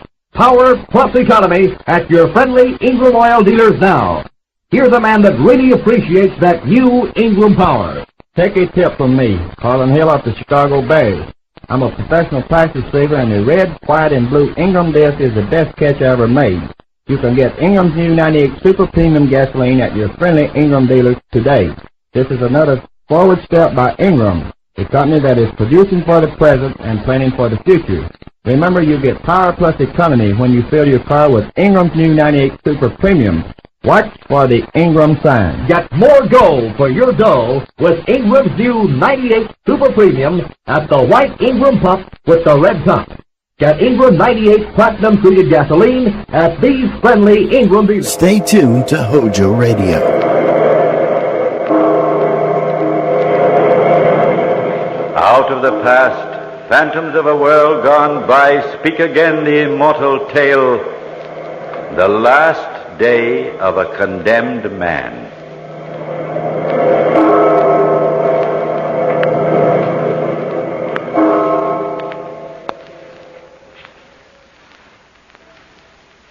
This is the voice of a man condemned. Condemned by the law of the state and by freakish circumstance. I am, by all ordinary standards, a good citizen of France. I have fought under Bonaparte. I have served my country, married and fathered a child. But all those things come to nothing in the cell of the condemned. Hour by hour I await my pardon. But it will not come. I know that. For this is the working of a curse. A curse placed upon my father to last through all the generations of his line, for having loved too well a woman who was promised to another man. Each day the specters of those who have gone before me in this cell accuse me and pass before me to disappoint all my hopes and to horrify me. They're here again. Murderers, thieves, all of them. Andre, your nerves. Sit down, my friend. Control yourself. These things are only pictures in your mind. No. They're real, Francois. They are the homeless spirits of the condemned murderers and thieves who were in this cell in years gone by. They've come to haunt me, to welcome me among the condemned. But you know you've done nothing, really. Nothing that is a crime. But everyone thinks I have. My wife, my daughter, they've accused me. Think of it, Francois. They have accused me of my own murder and of a crime against my own family. Oh, Francois, I wouldn't even harm a hair of their precious heads. Then these ghosts are... They know of the curse. They know my release is impossible since the state has condemned me. Francois. Francois, what if some of them were as innocent as I am, condemned and executed on false evidence? Perhaps that's why they've come to welcome me to the guillotine. But you have every reason to hope for a pardon when the case is reviewed, Andre. You know you're innocent. Forget these ghosts, Andre. When you're free, they'll vanish from your mind. From your side of these bars, it is easy to say that. You're in prison only for being my companion. But in the 2 inches of space between ourselves, there is a world of difference. Here on my side lie the spirits of men condemned to death for crime. And on your side are the spirits of those who have served their sentences and gone again into the world of life. But you may yet be pardoned, Andre. Those faces, the way they looked at me. They looked at you? You saw their faces? Yes. For the first time today, the day set for my execution. I saw them. They carry their heads under their arms, and the eyes on those heads looked at me. They seemed to tell me certainly that I soon would be with them. Oh, they are your imagination. You bring on those images by thinking about those names scratched on the wall of your cell. The scratchings of those dead men, yes. They were all here in this very cell. And they, Francois, they were all killed by the guillotine. The guillotine that they've constructed again in the courtyard out there for me. But they were murderers and thieves. That's the difference. You are not. But they, even they, have accepted me among their number. They know, I can tell by the way they looked at me, that the guillotine won't be robbed. Oh, Francois, if she would only come, if the child would repent, then they could not look at me so. She will, Andre. Be certain of that. The child will come, and all will be pardoned. No, Francois. Even I know that my hopes are in vain. But that is part of the curse. That my own wife and children will disown me in the hour of danger and will not even know me. And it works, Francois. The curse is working. You remember how it happened, Francois? You were with me then. We were walking along a road toward a village. We were laughing and talking and feeling happy in our new freedom.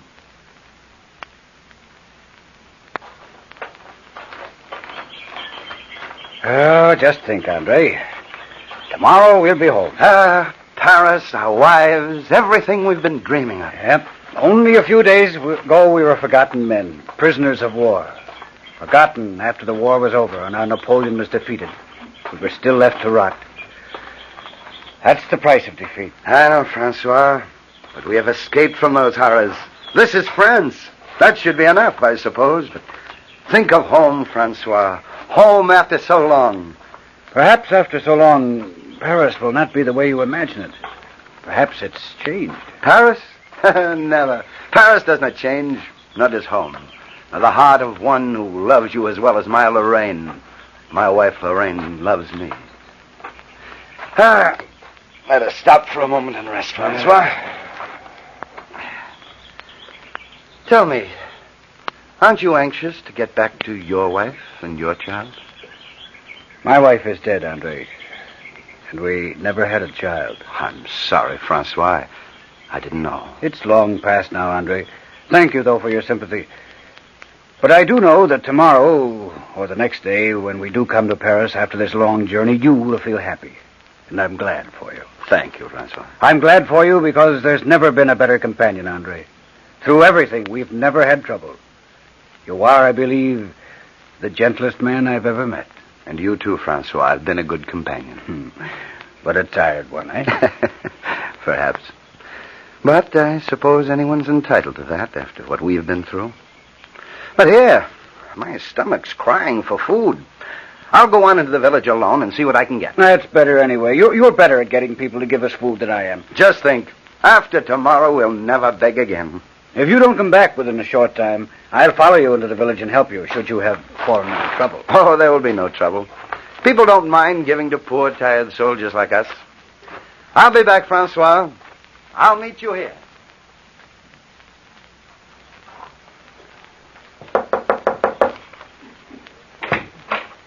Yes, monsieur? Hello, little one. What is it you want? Well, if you'll open the door a little wider, I can tell you. There. A little wider. Now, monsieur? Is your mama at home? She is busy. Well, I am a soldier, little one. I only want to ask you for some food. If you're a soldier, you need nothing.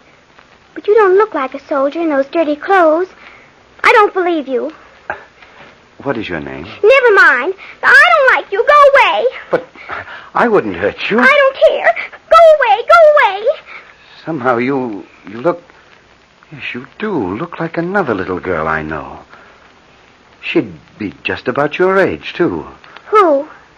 Her name is Bernice, and she lives in Paris. I lived in Paris once. Well, this little girl is still there. I am her father. What's your name? Bernice? Oh, you see? You're very much like this other little girl. How long have you been away from Paris? Only... Never mind. Go on away. But maybe you... No. No, you couldn't be my little girl, could you? Where is your papa? Papa is gone. Gone away for a long time. He died in the war. Oh, I'm sorry. Bernice, would you give me something to eat? No, I won't. Go to the market if you want something to eat. They have food there. Bernice? Oh, Bernice, darling. Yes, Mama. Was there someone at the door? A nasty man who said he was a soldier. A soldier? He didn't look like a soldier to me. He was all dressed in awful old clothes. What did he want? He wanted something to eat. I sent him to the market. They have food there. Oh, Bernice, you shouldn't have done that. Oh, well, it doesn't matter. He will find something. But, Bernice, is that the man going off down the street there? Yes. There's something about him. His back, perhaps, that looks like your father. Oh, that's impossible. Andre's dead. We had the report from the general himself. Papa was a hero. You said so, Mama. Yes.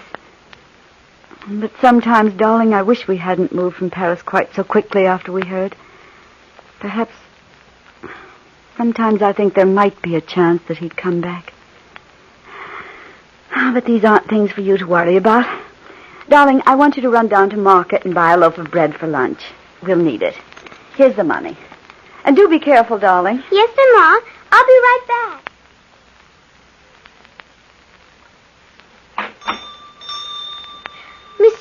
Monsieur Baker, my maman sent me for some of that bread she likes so much. Why, Bernice Germain. I thought your mama was going away to visit in Lyon. Well, she is, monsieur, but she hasn't left yet. Pardon, monsieur. But did I hear you call this child Bernice Germain? Yes, that is her name.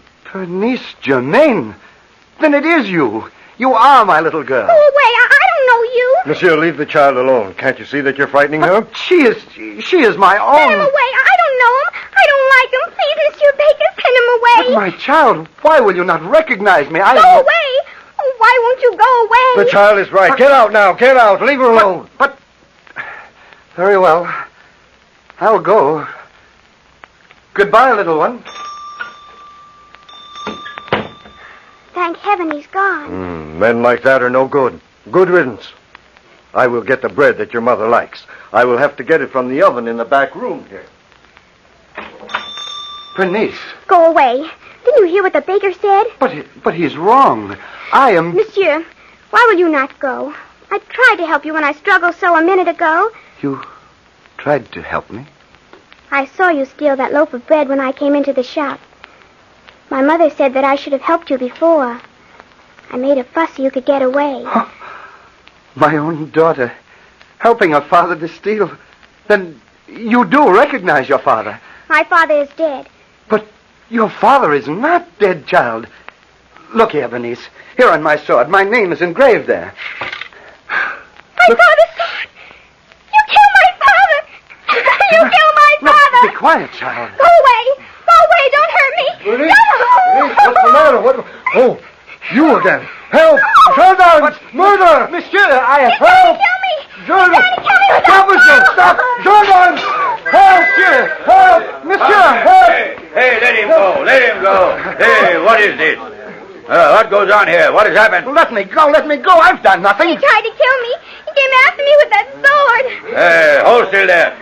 Speak up. What did you do? Nothing. Look at the sword. You will find your answer. The truth is there engraved on the blade. What truth? Get me that sword, Baker. Let me have a look at it. Here it is, sir. Now, let me see. He stole it. He told me so. He stole it from my father. Andre Germain, officer in the army of Napoleon. Where did you come by this, monsieur? He stole it. He told me so. Andre! Francois, here, my friend. Come here. Why, what's going on? Why are all these people here? This gendarme. Tell them who I am, Francois. For heaven's sake, tell them who I am. Just a minute. Who are you? I was waiting in the fields for my friend to come back. We're on our way to Paris. Waiting in the field, eh? Ha! Murderers, thieves, that's what you are. Roaming around the countryside, plundering small villages. Come with me, both of you. Hold, officer, just a moment. That voice. That's the voice of my wife, of Lorraine. Oh, you are mad. Come along. Bernice.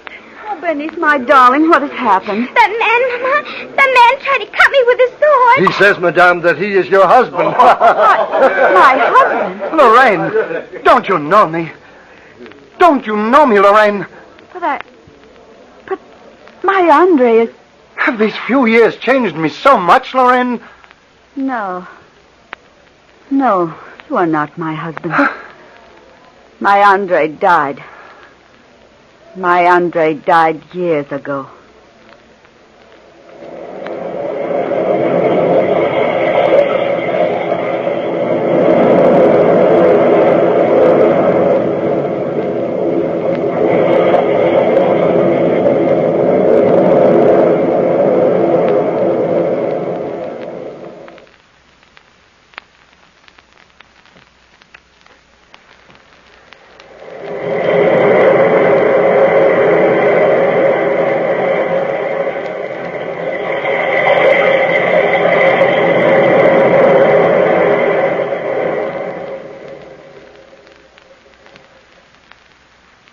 My Andre died.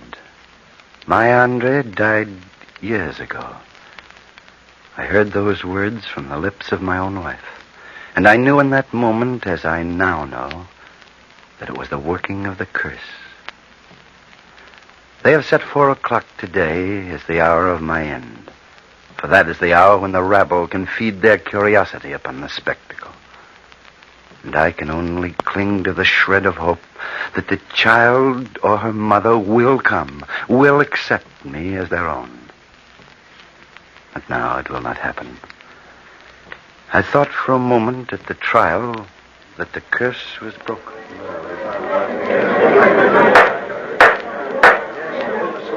That man was at our door. He threatened my child then, from what she says.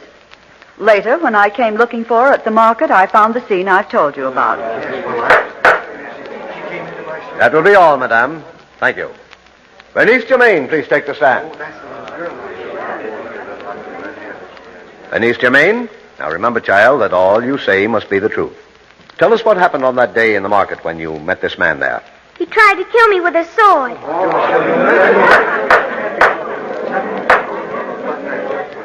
Why did he do this, Bernice? He said he was my father, but my father is dead. I know because Maman said so. And he wanted to show me his sword, he said. Then he swung it at me. And, is this the sword, Bernice? Yes. Did he take it out of its sheath? Oh, yes. He said it had writing on it, but I can't read, monsieur, so I don't know that. Is this the writing he showed you, Bernice? Yes, monsieur. Andre Germain, officer in the army of Napoleon. And then he swung it at me, monsieur. I screamed and he came after me. My own child sat there and accused me. But it was not that which held my attention. It was the look in the eyes of Lorraine, my wife. For a moment it seemed that she recognized me. And then, as the attorney reached the final words of his charge to the court, she looked at me again as a stranger, It is my a duty criminal. to find Andre Germain guilty not only of attempting to murder this child, but of murder of a fellow officer on the field of battle. His companion, Francois Villa, you must find guilty of aiding in the attempted crime. Monsieur! Yes, Lorraine? I don't know why you call me by my first name, monsieur. But I did not wish to have you so seriously charged. Your punishment for attempting to kill my child? Yes, I wanted that. But the other charge? No. For I know well that my Andre died honorably on the field of battle. But Lorraine, I am Andre. Don't you recognize me? Don't you know me? I will do everything I can to have you acquitted of the charge of his murder, monsieur. But Andre is dead. My cell was like a stone coffin. My bed only a pallet of damp straw. And in the room I could feel the spirit of those who had gone before me. I was separated from Francois by a thick wall, but there was a small opening through which we could talk. And so he could hear me that first time when the processions appeared before my eyes. Francois! What is it, Andre? What is it? These walls, they're covered with names. Here is Dartout, 1815. Thief and murderer. Poulain, 1818. He killed his father. Jean Martin, 1821. Poisoner. And I am among these thieves and murderers. Everyone who has been here in this cell, they have come to welcome me. Andre, stop, man. Be calm. You're letting your imagination run away with you. But they were here, Francois. I saw them. Dim, vague shapes, but they passed by me. They came to welcome me, Francois. They know that I am condemned. They accept me as one of them. But you have done nothing, Andre. Remember that. You have done nothing. The pardon will come. It will come. But I know better. For I have waited this long time for a pardon. While the machinery of state rolls slowly onward, the little document that is my request for a pardon is tossed from one place to another, and no one will pay it any heed. For that is the way of the state, and the way of the curse. There's but an hour left, and after that I fear that another figure will join that procession of shapes that comes across my cell. Andre Germain? Yes? Is there anything you wish in this last hour? No, nothing. Then stand forward here. Open your collar. Madame Guillotine will need some help. Now you are ready. The priest will be in shortly to talk with you. Tell him not to bother. I have nothing to say. Well, that is for your own soul to say, Andre Germain. If you want to take that last walk alone, yours is the choice. Andre. Yes?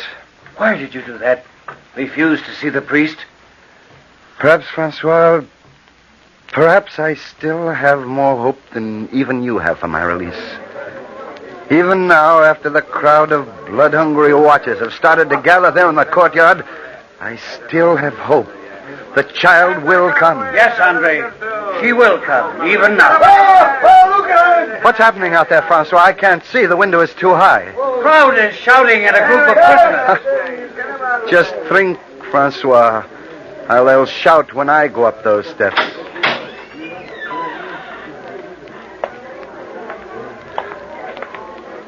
I don't want to come here, Mama. You must. You must. Go quickly, Bernice, quickly. Bernice! Lorraine! They've come. His cell is here, madame. You may not stay long. I don't want to, Mama. Go quickly, Bernice. Go up to the bars. Here, come along. Bernice, my child. That the man, Mama? Yes. He looks so different. It is dark in here. Lorraine. Bernice, my child, say something. The child thought, monsieur. Mama. Bernice, say something. Bernice! Lorraine! No, Mama! No! No! The child thought, monsieur, that perhaps she had been mistaken. But you, Lorraine, you must know me. No, monsieur. Neither Bernice nor I was wrong. My husband died on the battlefield. My Andre is mourned as a hero of France. No, monsieur. You couldn't possibly be that man.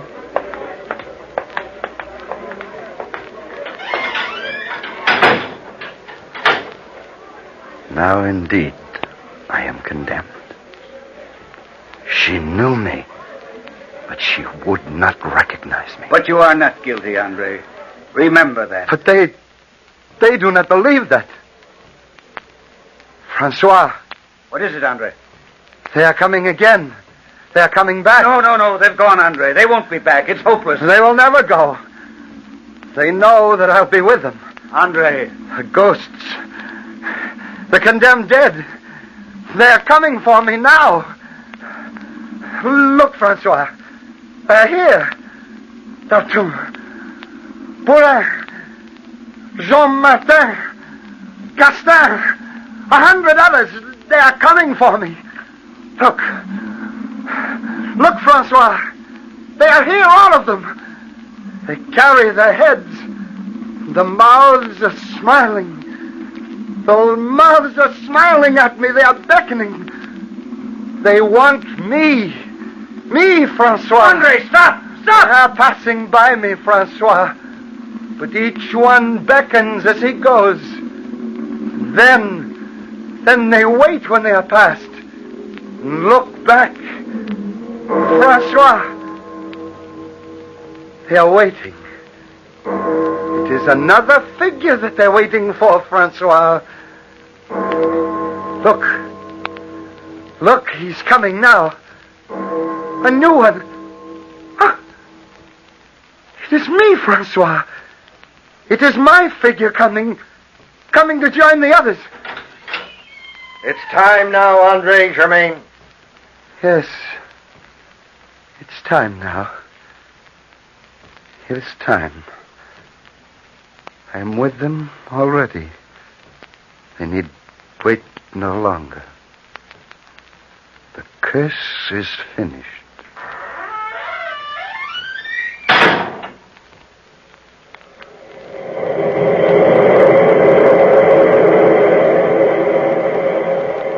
From the time-worn pages of the past, we have brought you the story, The Last Day of a Condemned Man.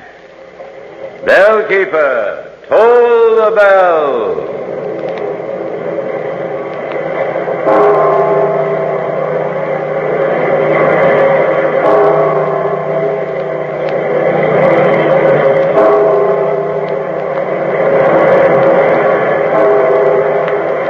Sometimes when we're tired, we make mountains out of molehills. We putter around till even the easiest job seems impossible.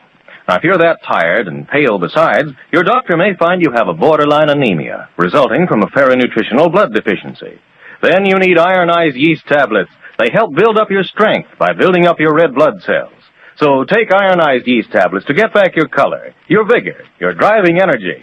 Ironized yeast tablets. Our next broadcast was one of the premier drama programs of the golden age of radio and was subtitled Radio's Outstanding Theater of Thrills and focused on suspense thriller-type scripts, usually featuring leading Hollywood actors of the era. Approximately 945 episodes were broadcast during its long run, and more than 900 still exist. The protagonist was usually a normal person suddenly dropped into a threatening or bizarre situation. Solutions were withheld until the last possible second, and evildoers were usually punished by the end. We present to you Suspense on HOJO Radio.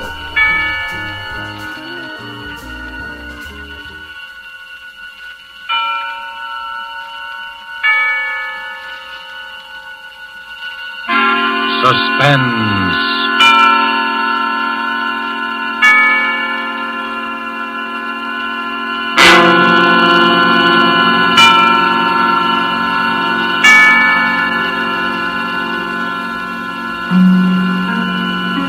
This is the Man in Black, here again to introduce Columbia's program, Suspense.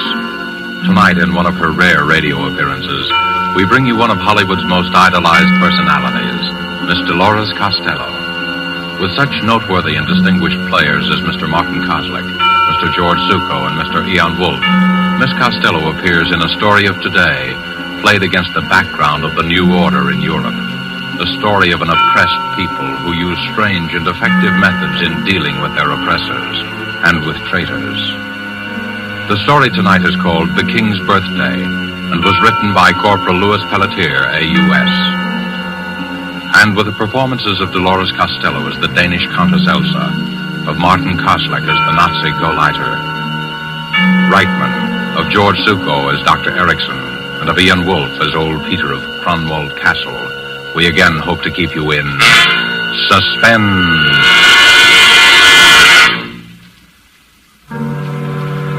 They come to the castle almost every day now, the Gestapo, trying to question me. But it seems I'm very stupid. Somehow I don't give the right answer. Perhaps it's my advanced age. When they question me about the night of the king's birthday, I get confused. I ramble on in the fashion of old people.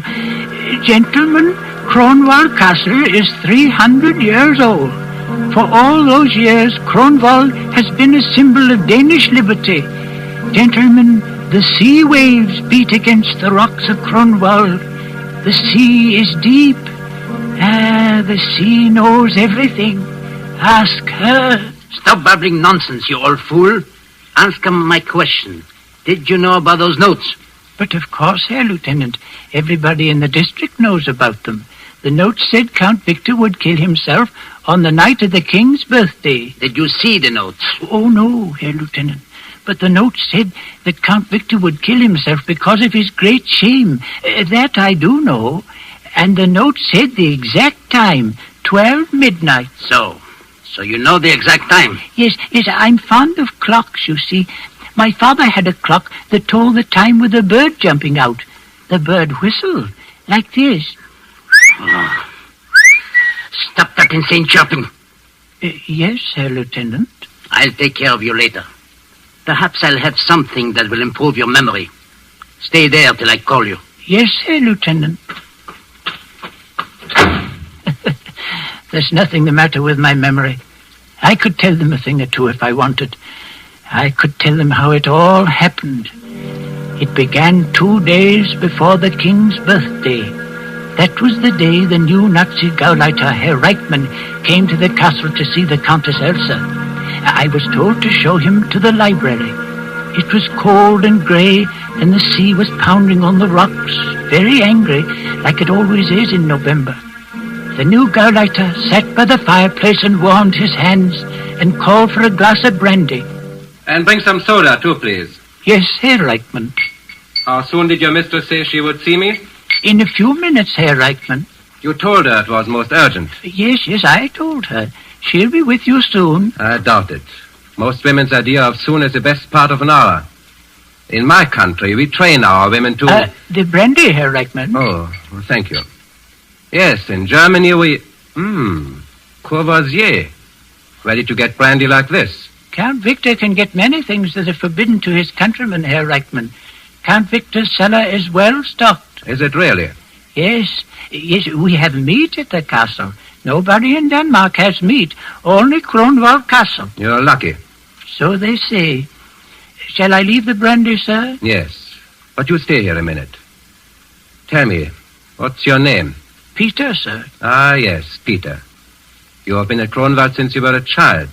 63 years. Am I correct? Why, yes. How did you know? It's my business to know a lot of things, Peter. You don't approve of Count Victor, do you? It's not my place, sir, to... 3 days ago in the marketplace, you were heard to make an indiscreet remark concerning Count Victor's collaboration with Berlin. I think a word very close to traitor was used. Was it, sir? What do you think? I think, Herr Reitman, the fire is in need of some more wood. If you'll excuse me, I'll get some. Do, by all means. And Peter. Yes, sir? Tell your mistress that I do not intend to spend all afternoon here. My business is urgent and You may tell the Countess yourself, sir.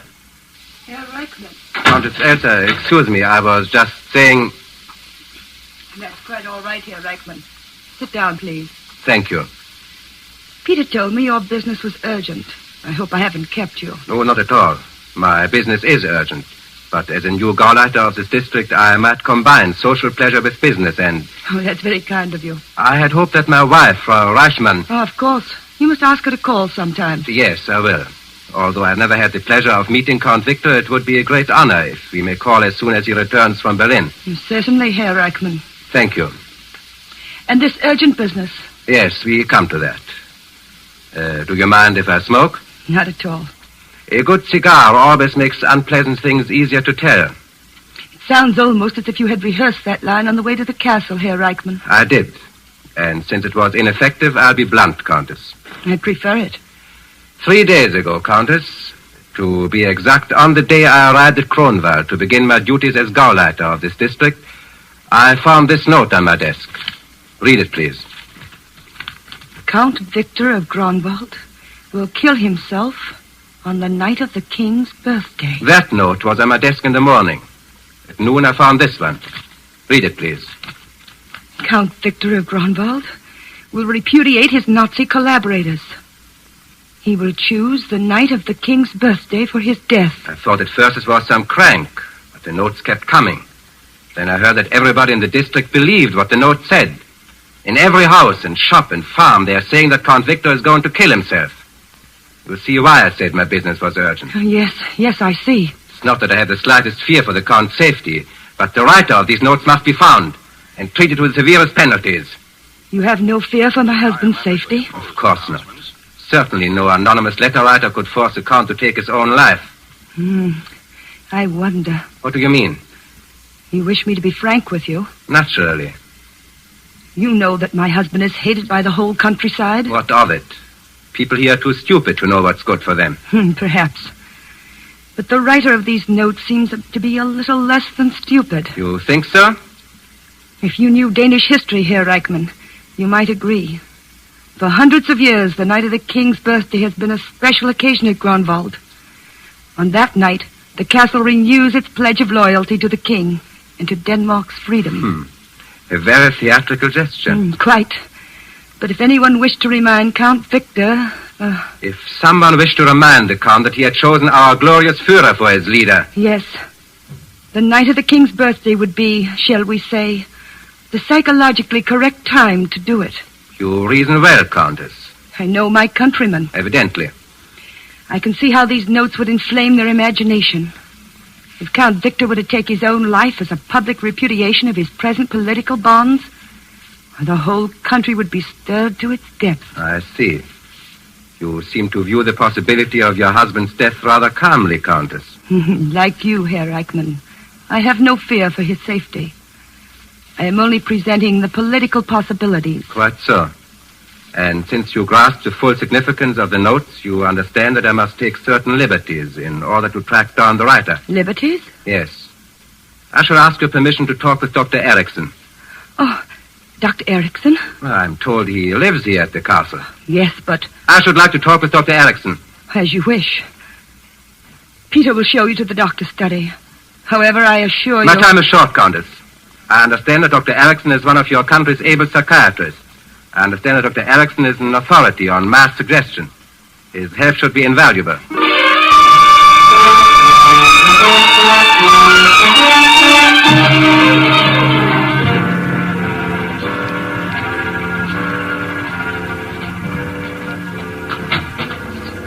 Dr. Erickson. Yes, Peter. Show the gentleman in.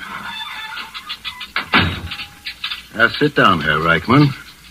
Don't be alarmed about these mice. I'll remove them just as soon as Herman here gets through the maze.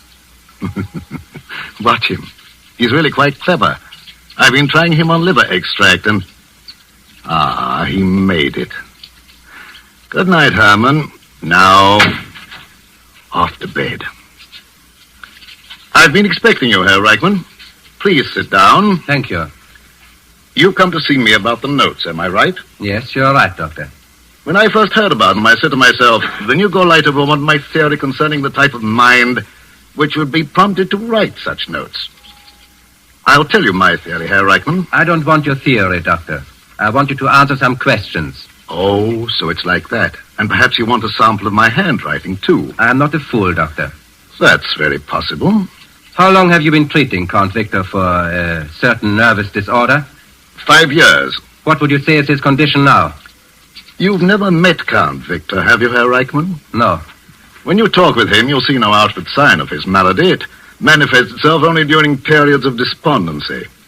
In the last few years, I am happy to say that these periods have been infrequent. Count Victor depends a good deal on you, doesn't he, Doctor? Perhaps. I've almost cured him. In return, he's given me this laboratory and money for my experiments. But you do have a great deal of influence on his mental processes. Yes, Herr Reichman, I do. In fact, if I decided to, shall we say, liquidate Count Victor, I would have written the notes exactly as the people say they are written. Like all nervous people, the Count would be highly susceptible to such mental attack. That's what you wanted me to say, isn't it? Yes. We know then where we stand. Almost. One thing more I'll ask you, Doctor. Count Victor had a brother who left Kronberg when Denmark was occupied by our troops.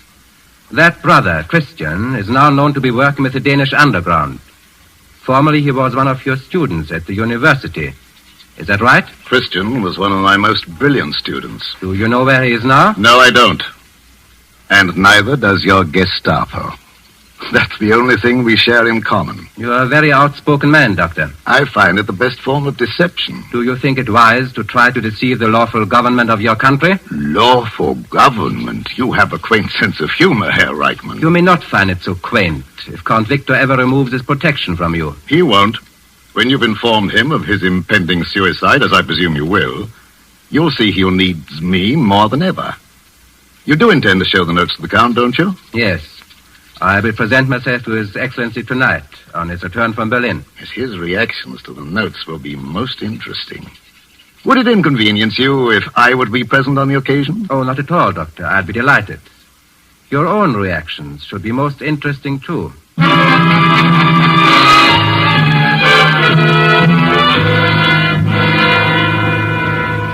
Dad? That's what the people think, eh? They think they can kill me with words? They can't do that to me, can they, Doctor? Easy, Doctor, easy. Look at this childish note. Count Victor will kill himself on the night of the King's birthday. Because of his great shame here, I'll great shame them, all right. They'll see that... Doctor, a little of the brandy, please. Yes, of course, Count Victor. Now, you mustn't upset yourself. Who's upset? The whole thing is completely nonsensical, completely. Of course it is. Ask Herr Reichman. His police have practically caught the writer of the notes, haven't they, Herr Reichman? Practically, Doctor. You have nothing to worry about, Count Victor. You see? Doctor, tonight, if I need a sedative... Certainly, Count Victor. I'll show them. I'll give them a dinner here on the night of the King's birthday. Everyone will hear about it. They'll see who's afraid. I'll give a dinner. Herr Reichman, will you be my guest at dinner? With pleasure, Count Victor. I'll light up this whole castle like a Christmas tree. And Elsa, you'll wear that gown you wore at the palace and your jewels. You understand? You'll wear all your jewels. Yes, Victor. Kill me with words, eh? If it's words they're after, I'll give them words. Herr Reichman, I'll make a statement to your newspapers the night of the King's birthday. I'll stuff words down the people's throat. Yes. And there's someone in particular who'll read what I have to say. My brother, Christian. I want him especially to read it. Herr Reichman, have you ever seen my brother? No, Count Victor. His picture was in that empty frame up there next to mine. I destroyed his picture. Victor, you're getting excited. Dr. Erickson. Yes, you're right, Elsa. Sometimes the strain of my work is too much. Dr. Erickson, you'll talk to me for a while before I go to bed, won't you? Of course. Talk to you, Count Victor? Yes, the doctor has a way of calming my nerves. It's slightly hypnotic, isn't that it, Doctor? You might call it that, Count Victor. Count Victor, I'd strongly advise... No, it's the only thing that helps me. I just go quietly to sleep while the doctor talks. But, Count Victor... Good night, Herr Reichman. I'll expect you here for dinner on the night of the King's birthday. Of course, Count Victor. Elsa? Yes, Victor? They can't hurt me with words, can they? No, Victor. They can't hurt me if I don't listen, can they? If I shut my ears, I'll be all right. That's it. Shut my ears. I won't listen. I won't listen. I won't listen. I won't listen. I won't listen.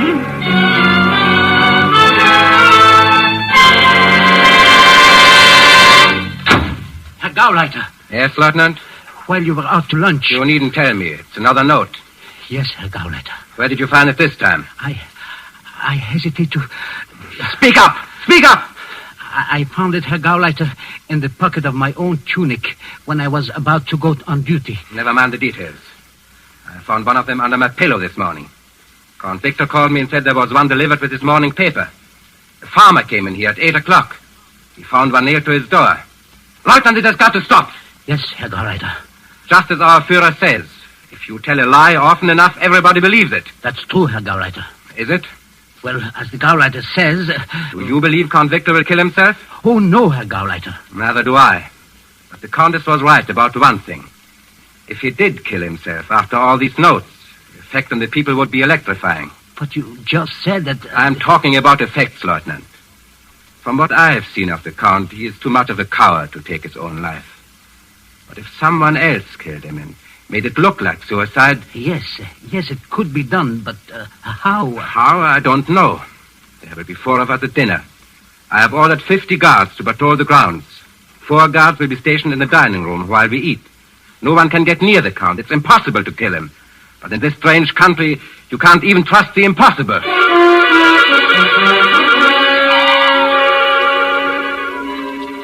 They say the castle is guarded tonight.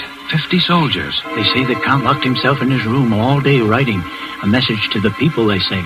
They say the Gauleiter has 5 Gestapo men at the castle besides the soldiers. 1 Gestapo man is watching the food for poison.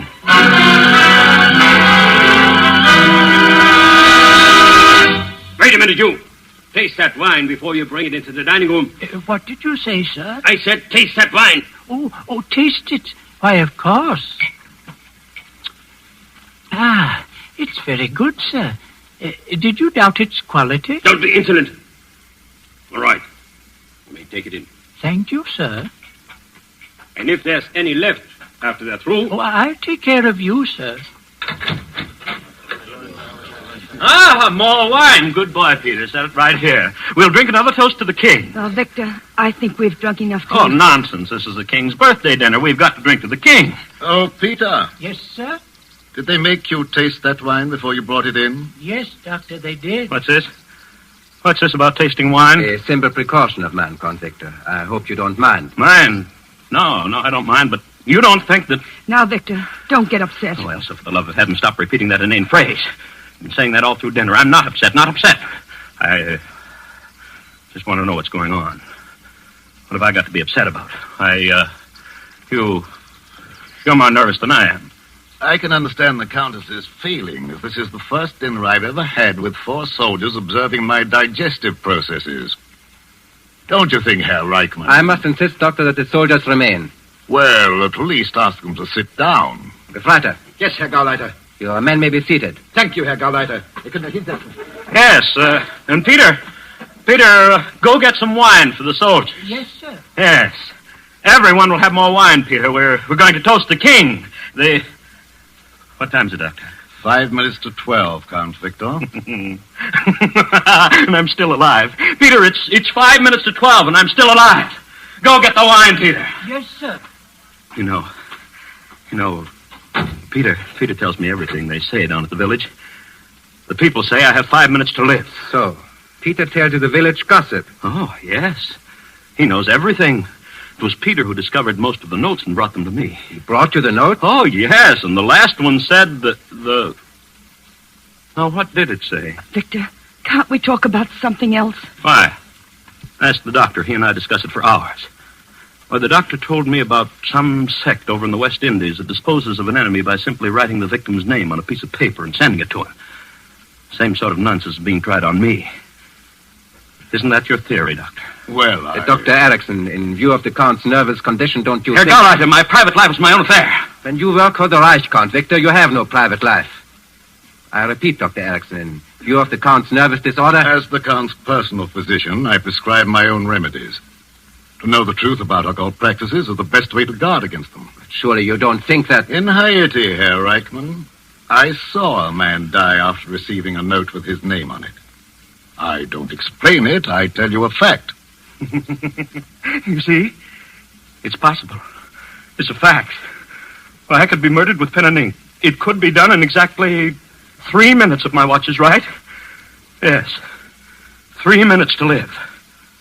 Where's Peter with that wine? Victor, if you will excuse me, I have a headache. You stay here, Elsa. No one leaves this room till midnight. Gefreiter! Yes, Herr Gauleiter. Lock the door. Bolt all the windows. Yes, Herr Gauleiter. Tune season. Yes. Yes, that's right. Bolt everything. They won't come in here after me. They won't touch me. Victor, you're being absurd. I asked Countess, you. I think it best to comply with Count Victor's wishes. Humor me, my dear. Humor me. You'd never forgive yourself if you treated me unkindly during the last 2 minutes of my life.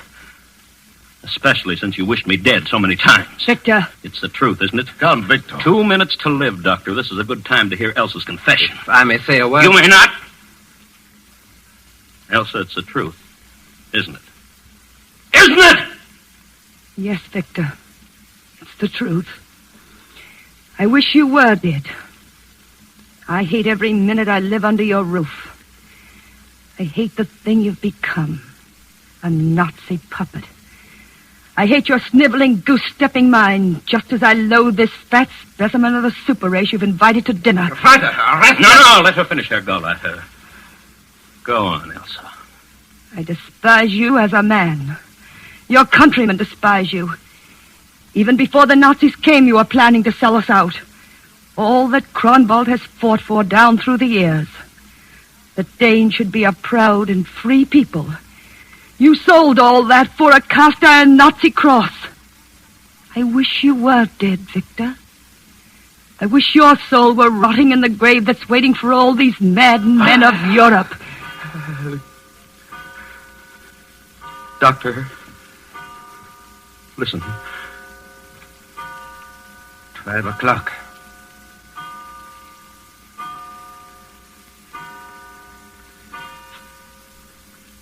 May God grant wisdom to our king and freedom to our people. May Kronwald always keep the faith. Who turned out the lights? Who turned out the lights? Gefreiter, I hear a door opening. No, Herr Gauleiter. My hand is on the door. It is not moving. Yes? Gefreiter! Count Victor of Kronwald. I hear you. Who is speaking? Victor, this is your time. Are you ready? I am ready. Now you die like a soldier, Victor. But your name will live on. Victor! Don't do it, Victor! Goodbye, Elsa.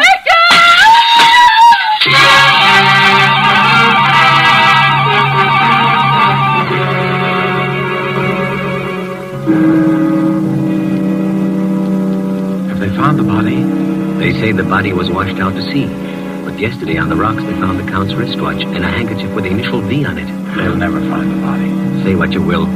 Count Victor was a brave man to take his own life. Yes, he showed those Nazis a Dane could die for honor. You know what the Nazis say?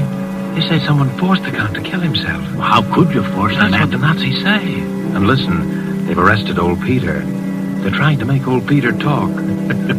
Peter won't talk. But if he did, I bet he could tell them a thing or two.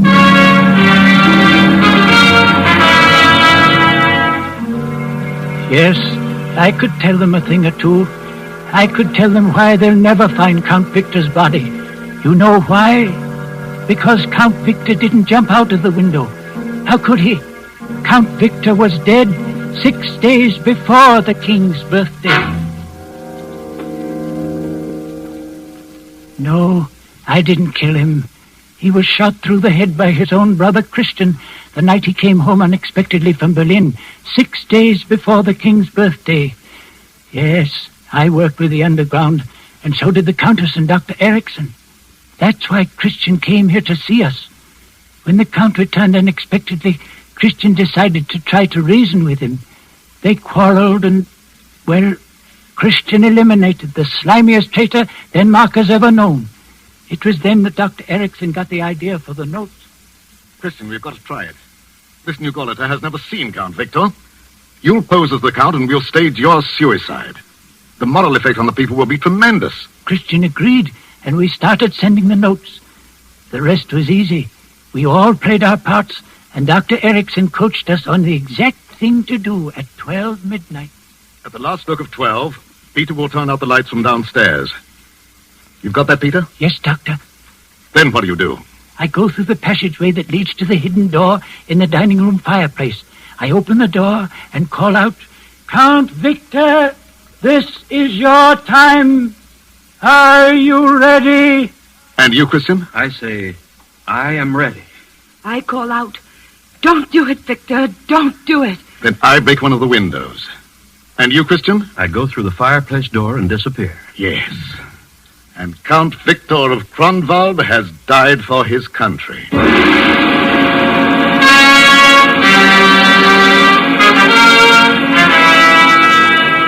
Well, that's how it was done. We planned it well, even to putting Count Victor's wristwatch and handkerchief on the rock where the Nazis would find them. Presently, the Gauleiter will question me some more. But soon there will be a note on his desk, and I can hear him saying, Lieutenant, how did this note get on my desk? A note? I don't know, Herr Gauleiter. What does it say? Says, remember the night of the king's birthday. Your turn is next, Herr Gauleiter. Your turn is next.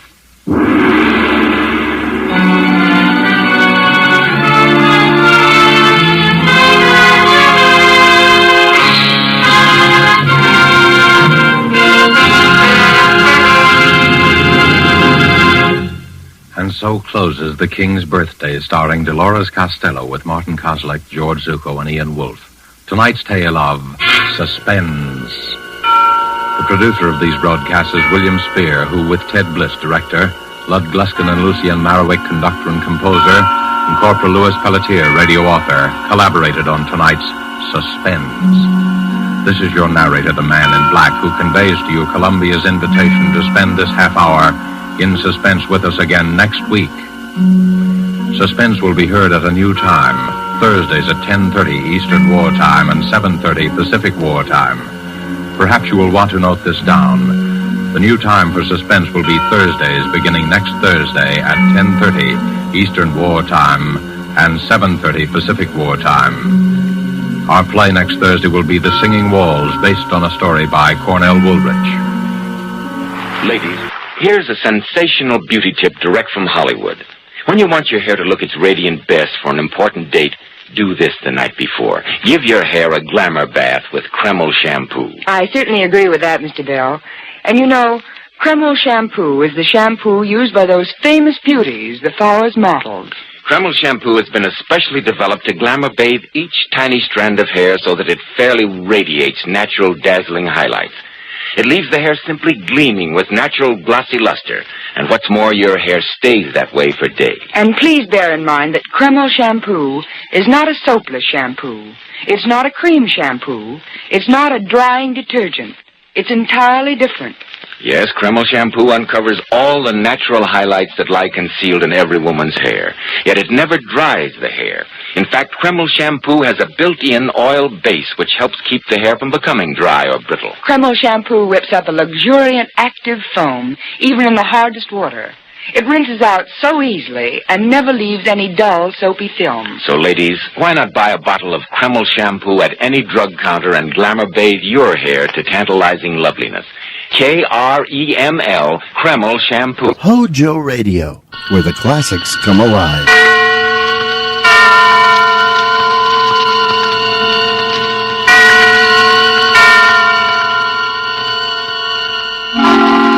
Suspense.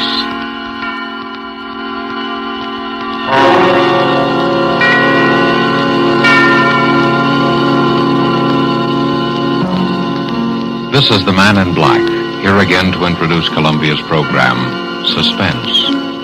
Tonight, heading our Hollywood cast are two noted leading men.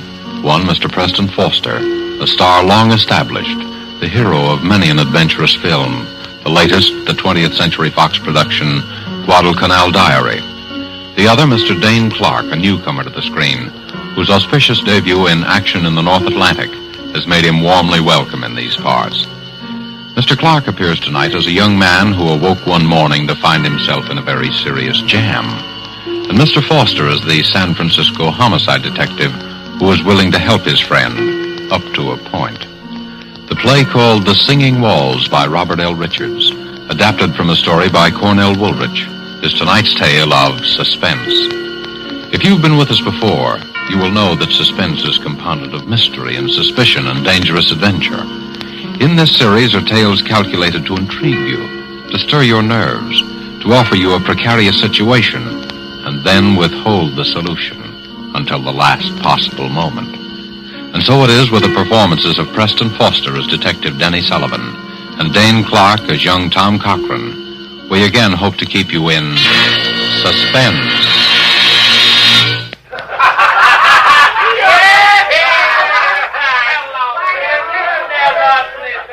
Have another. No, drink it all. There's lots more. So a guy named Joe brought you, huh? You come up here from Joe's place? What's that? Oh, you don't even know where Joe lives, huh? Me? No, I don't know either. I never seen Joe before in my life. How you feeling now, kid, huh? Sure, have a little more. It's good for what ails you. Ah, that's nothing. You're all right. Sure, I know. Let's get out of here. I know a better place. Come on, I'll help you.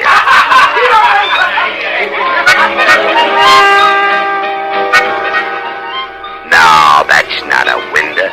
It's bricked up. They put a building up right behind this one. That's right. It comes right out of the walls. Singing walls. Yeah. We got hot and cold running water here and singing walls.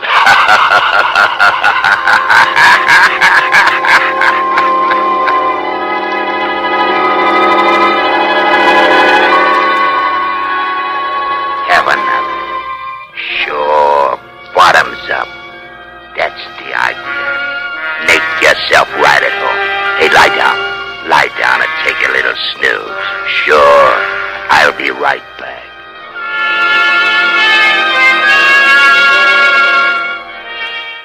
What's the matter? Have a little trouble in here while I was gone? What's blood? Sure, blood. All over your shirt. Oh, him? Oh, he's all right. Just put him in the closet.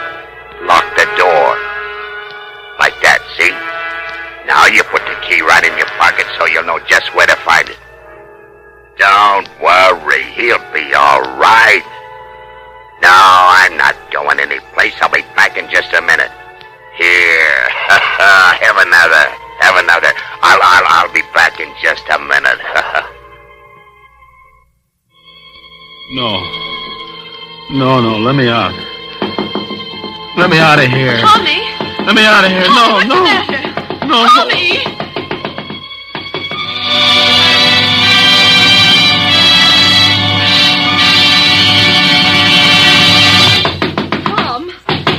Tommy! Tommy, wake up! What? What is it? I've been knocking at your door the longest time. Huh? You were having a dream or something. Yeah, what time is it? It's way after noon. You came in pretty late. Did I? Toss me my bathrobe, will you, sis? Don't you know what time you got in? Not exactly. Oh, Tommy. I know it's tough not having a job all these months, and I know you've tried. But this isn't doing you any good. I know, sis, but last night was the first time in a month, and anyway, it was different. I had a few drinks, but it was different. Something happened. What do you mean something happened? Well, it wasn't just the drinks. They were doped or something. Oh, Tommy. No, look, sis, it's not just an alibi. I don't remember where I was or anything, only that just now I seem to be dreaming about it. About what? About last night. I could hear you banging on the door all the time I was dreaming. And then it seemed as though I wasn't dreaming at all, that I was remembering a lot of things. What sort of thing? Well, it was all mixed up. There was a guy with a kind of a frog voice that kept giving me drinks. And I was sort of floating. Then there was a place that music came out of the walls. There was something about blood on my shirt. The key to a closet. Why, Tommy, you're shaking like a leaf. Yeah. It was a pretty scary dream. If it was a dream. What you need is some good hot coffee. Now hurry up and get dressed and come on downstairs. Here, I'll get you out a clean shirt. Yeah, I'd better wear the old one. I've only worn it once. Oh, but it's all messy. Yeah, it does look kind of... Mildred. What? My shirt, give it to me. Now what's the matter? Look, Mildred, that's blood. Well, I guess Yes, it is. I know it is, just like it was in the dream. Oh, Tommy, don't be so silly. You must have hurt yourself somewhere. But I didn't. Look, there isn't a scratch on me. Well, then you got in a fight. Maybe. What else could it have been? Well, that's what I'm trying to think. Well, stop thinking and hurry up and get dressed. My goodness, look at the way you threw your clothes around last night. Trousers on the floor. Here. Oh, dear, everything's falling out of the pockets. I'll pick it up. You get dressed. Thanks. You didn't come home with much, did you? Well, I didn't have much to start with. Well, I'll put it all up here in the bureau. 25 cents in change and your keys. Now, hurry. What'd you say? I said hurry. No. Before that, what'd you say? I said I put your change and your keys up in the bureau. Keys? Yes. Mildred, I only have one key. Well, there are two there now. I know. Let me see them. Here. One's the key to the front door. Yeah, but the other one. Doesn't belong to any door in this house. It's the key to the closet. What closet? Last night it wasn't a dream. Tommy, what are you talking about? Mildred, you better call Denny right away. But he's on duty. I know, but get him over here right away. Tommy, what is it? Last night, I think I killed a man.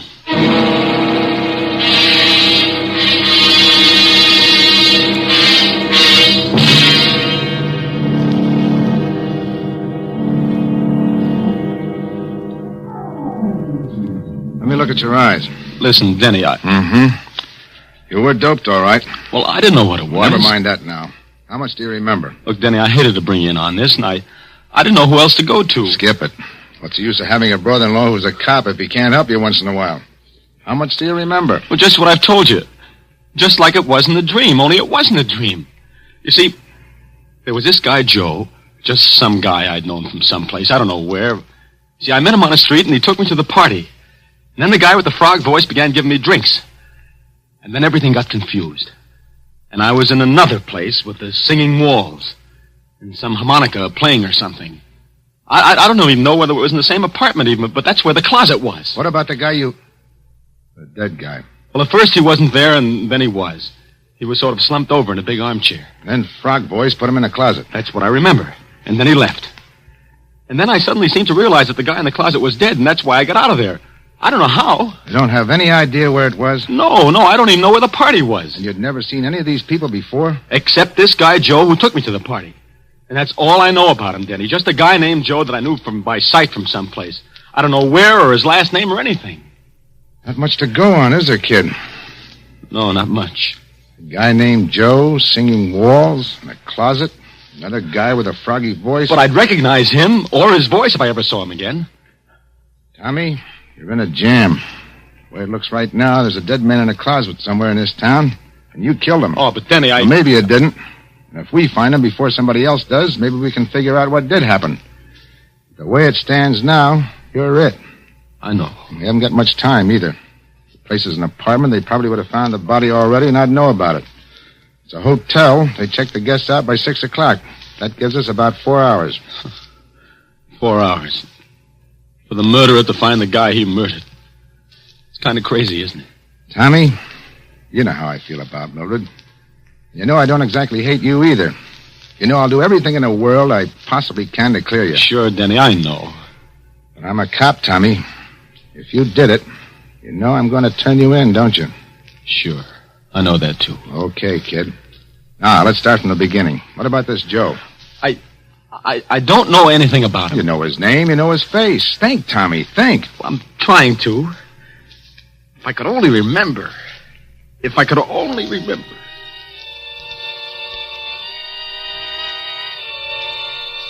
So a guy named Joe brought you, huh? You come up here from Joe's place? What's that?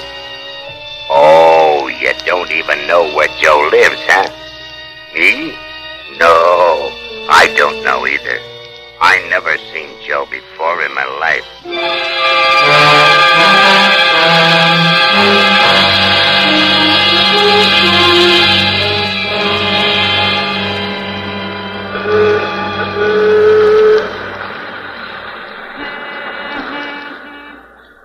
You still don't get it, Tommy? No, I don't. You told me where Joe is. I have? Sure, you see the sign over that saloon? Yeah, it's Joe's place. But how do you know that? Tommy, you were playing with bad boys last night. And this is where bad boys hang out, among other places. It's got a name. It's run by a guy named Joe. He minds his own business, as far as we know, but his customers don't. So? It all clicked when I remembered you said the guy with the frog voice asked you if you came up there from Joe's place. He didn't mean where Joe lived or anything. He meant this place. He thought maybe you were one of the boys. Yeah, but how did I ever meet this Joe? I've never been here in my life. He runs another joint, a respectable saloon. It's a sort of cover, about 3 blocks from our house, the Town Tavern. Hey, that's right. Remember? Now, Joe may or may not be in on this. Frog Voice made a big play to you that he didn't know Joe. He'd never seen him before in his life. His customers always cover him. It's better for them that way. But if my hunch is right, Joe is going to be plenty surprised when he sees you walk in there. Me? Walk in there? Ah, don't worry. Just walk in and sit down at the bar. If you're not out in a couple of minutes, I'll know you recognize the guy and we're on the right track. I'll come in as though I didn't see you and go into the phone booth. And then what? Then we'll see. Okay, kid? Okay. Oh, one thing. Yeah? If he offers you a drink on the house, take it. Sure. Well, here goes.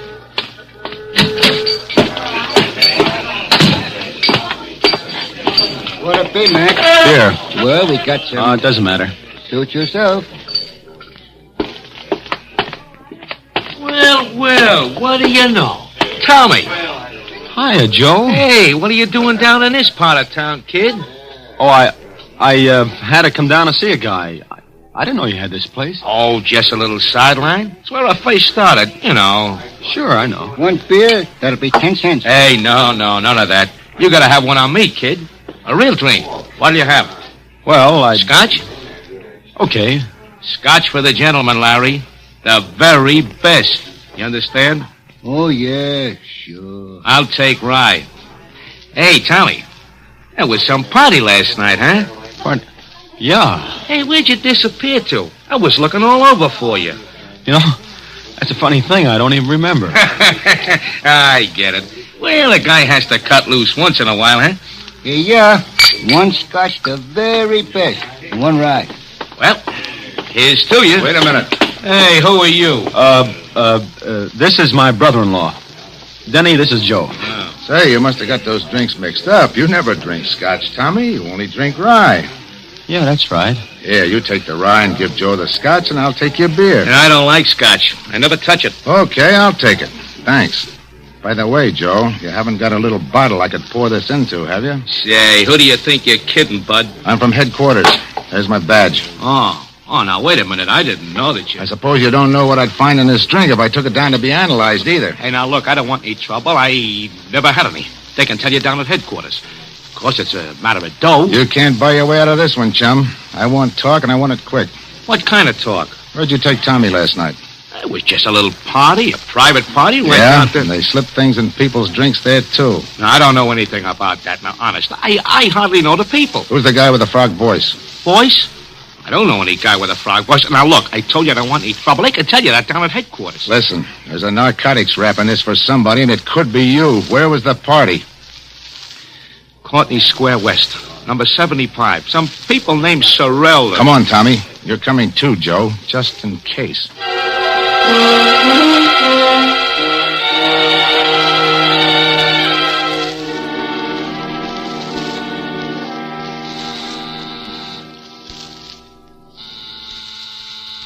Sorrell, A.J. Does this look like the place, Tommy? Well, it looks like it. Could be. Everything has been so confused since last night. Well, this is it. It better be. Mrs. Sorrell? Yes? I'm from police headquarters. Oh? Mind if we come in and look around? Why, no. Come on, Tommy. You too, Joe. By the way, you two know each other? Oh, his face familiar. I think he's been here on a couple of parties. We kind of get crazy parties. All kinds of people wander in and out. Is that what the trouble is? It might be. You know anyone with a froggy voice? No, not that I can remember. Okay, let's look at the apartment. Well, this is the hall, of course. And here's the living room. Joe, you stay here in the hall. And you better be here when I get back. I'll be here. So this is the living room. Uh-huh. This is the bedroom. Looks kind of messy now. See anything? No. Over here's the kitchenette. I see. That's about all there is to it. What's that room there? Oh, that's just a sort of storeroom. Well, I think we better look at it, though. Come on. Well, all right. See? There's nothing much in it. An old armchair and a bed. We use it as a guest room sometimes. Denny, that closet. Oh, there's nothing in there. Just a lot of old odds and ends. Open it. Well, it's locked. All right, unlock it. I'm not sure where the key is. And, lady, you better find it. Well, I'll try. Be right back. Is this it, Tommy? Well, there was a closet like that. And a window just over there where that one is. And the armchair and the bed. Don't you remember? I can't, Denny. Let me have that key. Wait a minute, here she comes. I think this is it. Try it. It sort of sticks sometimes. I'll help you. There it comes. See? Just a lot of old junk. Uh-huh. Oh, come on, Denny. You sure? Sure, I'm sure. Come on. Well, I guess that's all, Mr. Sorrell. Thanks for showing us around. That's all right. Hello, Joe. Still here, huh? You don't mind if I stay here and visit a while, do you? No, I guess not. Well, goodbye. Bye. Thanks again. Well, goodbye and good luck, copper. I'm sorry, Denny. That was a try. Well, what do we do now? I don't know, Tommy. I don't know. Think, Tommy. Think. We found Joe. Now, what about those singing walls?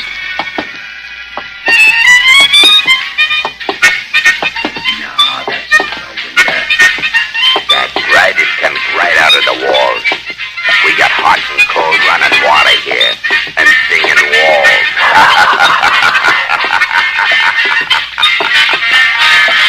Denny. Yeah? Listen. What? That's it. The singing walls. The music I heard last night. You sure? Sure. I remember the piece, the harmonica and everything. It's coming from right around here someplace. Denny, it's coming from their apartment, the one we just left, Sorrell's. Well, come on. This must be the place, Tommy. The closet, now the music. They must have been pulling a fast one on us. Well? All right, quit stalling. Come on, Tommy. Stalling? You heard me. You two brushed us off pretty slick, didn't you? Hey, now listen, I told you I don't know anything about this, but if you... Where's the music coming from? Well, from the radio. The radio? Yes, I turned it on in the kitchen just now when I started to fix dinner. It's a little portable. Here, see? Okay. I don't get it. What did you mean by Skip it. Well, Tommy, here we go again. I don't care. That was the music I heard. And that's the same number, and it sounds like the same band. Hey, wait a minute. Now what? Where's your phone? On the desk. Tommy, look and see what station that's coming over. All right. WBTA. It's a local station. Thanks. Hello? Operator? Get me station WBTA. A radio station. I don't know what the number is. Just get it. This is a police call. Thanks. May be wrong, Tommy, but I got a hunch. Hello? WBTA? What's that band you've got on now? I don't care if it's an electrical transcription or a Mickey Mouse cartoon. What's the guy's name? What? Turn off that radio. Now, what was that guy's name? Yeah. Mm-hmm. Well, where can we get a hold of this guy? Where does he hang out? I see. 5 nights a week, huh? That include tonight? Thanks. It's a small-time band leader, Tom. Harmonica Hal and his Harmoneers, he calls himself, and he plays at a place called the Silver Slipper out in the concourse. Come on. Coming. You better get on that phone, Joe. You dumb, you would have to turn on that radio.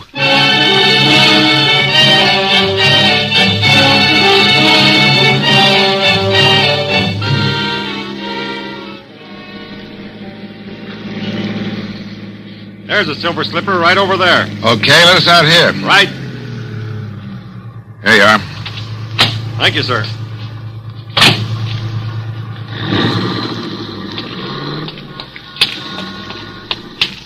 Look familiar to you around here, Tommy? No. Oh, I'm afraid it's a bum steer, Denny. Look, kid, here's the way I figure this music deal. You may have heard a recording of this band the way you did a little while ago, but there's a good chance you actually heard the guy himself. You know what time it was when you heard it? Well, it was just night. That's all I know. All right. They don't make recordings often of unknown bands, and this Silver Slipper isn't on the air. So maybe you were out here someplace and heard the band itself. Maybe. I know it's kind of a long shot, kid, but right now it's the best we got. Let's case the joint. Okay. Don't look like there are any rooms with closets in the Silver Slipper. Say, what about that crummy-looking hotel next to it? Yeah, I was just thinking. If you were in a room in a closet and all that, and you really did hear this band, that hotel's the only place you could have been. Oh, I wish I could remember something. The shape you were in, you probably signed your own name, too. Come on. By the way, what time you got? 10 to 6. 10 to 6. Deadline's pretty close, kid. Yeah. This better be right. What a dump. I could only remember. Well, there's the clerk. We'll see. Say, you got a guy named Tom Cochran here? Tom Cochran? I don't know. It's all right. We're friends of his. Let's see. When did he register? Last night? Sure, here it is. Tom Cochran and Ben Doyle, room 209. I don't think they're in, though. No? No. I've been ringing them to see if they were going to check out by 6. I was just going to send somebody up. Well, they were out at a big party last night. Probably haven't pulled themselves together yet. As a matter of fact, that's why we came to see him. Should I ring again? No, we'll sort of surprise them. Okay, right up those stairs. But they got to be out by 6 or pay for another night. We'll take care of that. Let's go, Tom. Denny, did you see that handwriting on the register? Yeah. It was mine, all right. This is it, Tommy. One way or another. Yeah. Here's 209. Don't put your hand on the doorknob. Oh, fingerprints. Use your handkerchief. It's locked. I got some keys. It's an easy lock. Here we go, kid. Denny, this is it. Close that door. Yeah. There's the closet. Give me the key. Here, you better hold my gun on that door just in case. All right. Denny, look out! He was just falling. He's dead. Oh, gee, this is awful. You remember now? Yeah. But I can't put it together. Let's have a look. Oh. Stabbed.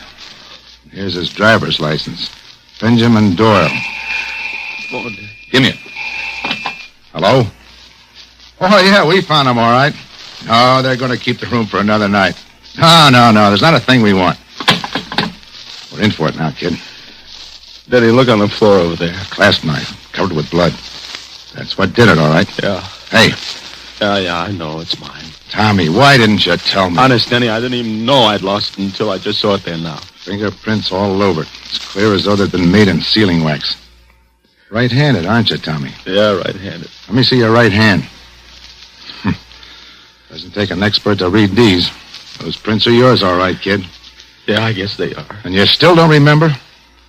Honest, Denny, I don't. Can you think of any other explanation? No, there's the guy with the frog voice, but I must have just dreamed them up. I don't know. Well, kid, I guess this is it. You did all you could, Denny. Don't feel bad. You can plead insanity or something. Maybe we can prove you were doped. Maybe. You better call headquarters, Denny. Let's get it over. All right. So where are you going? I don't want to phone from here. The clerk will listen in. There's no use getting all the wolves on us before we have to. Aren't you afraid that I'll... No. Oh, I won't. I'll just have him send a detective car. You won't have to go in the wagon. Thanks. Better let me have my gun. Sure. I'll be back. Lie down for a couple of minutes. You look kind of sick. I am. Oh.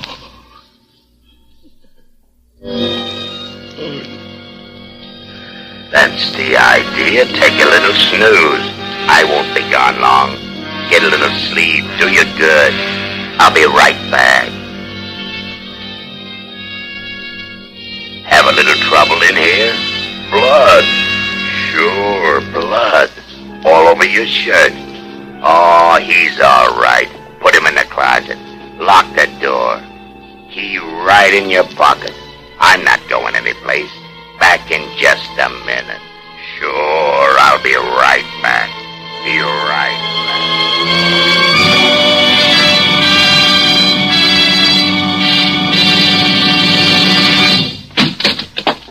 Here he is. You? Yeah, me. Hey, what are you going to do with him, Froggy? Get him in the other room until his copper friend misses him and starts looking. Now, listen, I don't want to be in anything like this. Shut up. You're in it up to your neck. Come on, you. Get up. Okay. Get going. Up the hall here. Open the other door, Joe. Sure. Get in there.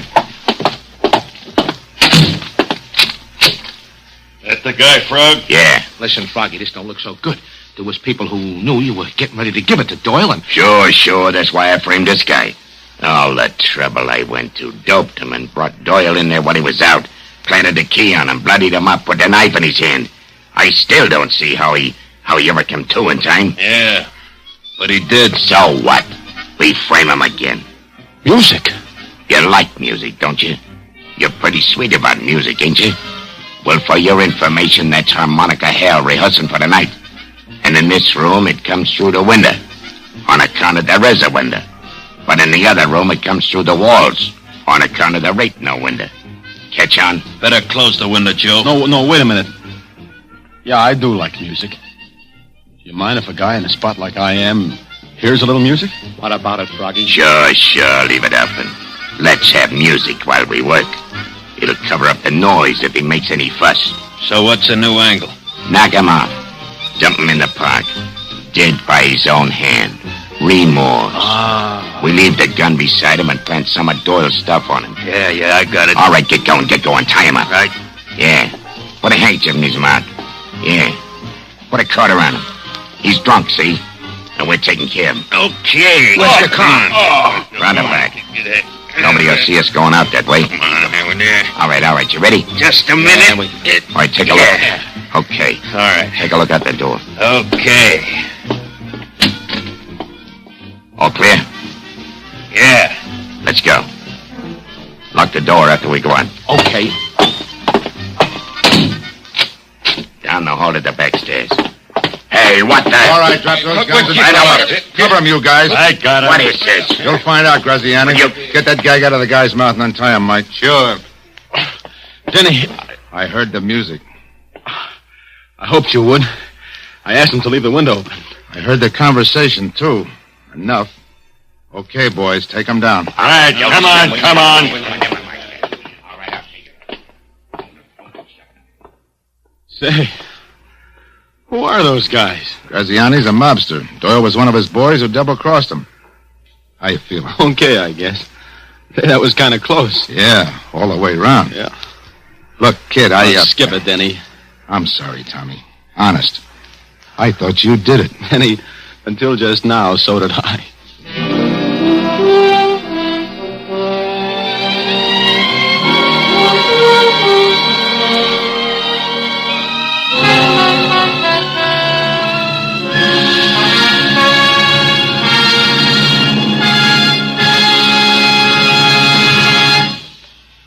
And so closes The Singing Walls, starring Preston Foster with Dane Clark. Tonight's tale of suspense. This is your narrator, the man in black, who conveys to you Columbia's invitation to spend this half hour in suspense with us again next week at this same time, when Miss Lillian Gish and Mr. Otto Kruger will star in the suspense play, Marry for Murder. The producer of these broadcasts is William Spear, who, with Ted Bliss, the director, Bernard Herman and Lucien Marowik, conductor and composer, and Robert L. Richards, the radio author, collaborated on tonight's Suspense. This is CBS, the Columbia Broadcasting System.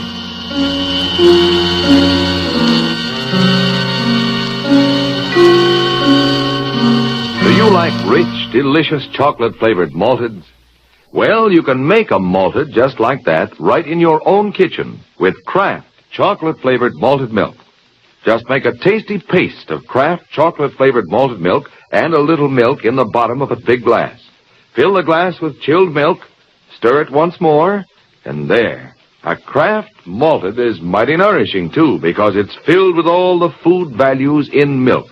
Get a jar of Kraft chocolate-flavored malted milk from your grocer and enjoy a Kraft malted often. Our next broadcast was a radio series of mystery and terror tales produced and directed by Jock McGregor for the Mutual Network between March 18th and September 9th of 1945.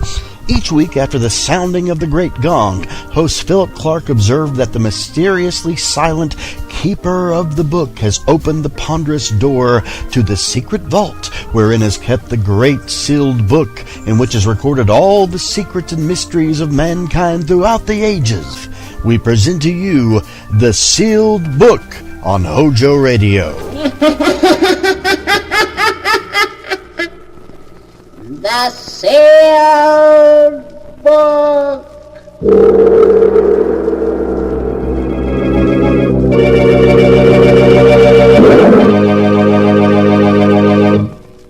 Once again, the keeper of the book is ready to unlock the ponderous volume in which is recorded all the secrets and mysteries of mankind through the ages, all the lore and learning of the ancients, all the strange and mystifying stories of the past, the present, and the future.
Keeper of the book, what tale will you tell us this time?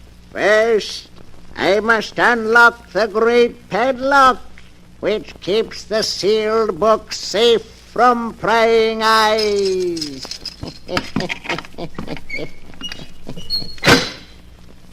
Now, what story shall I tell you? I have here tales of every kind.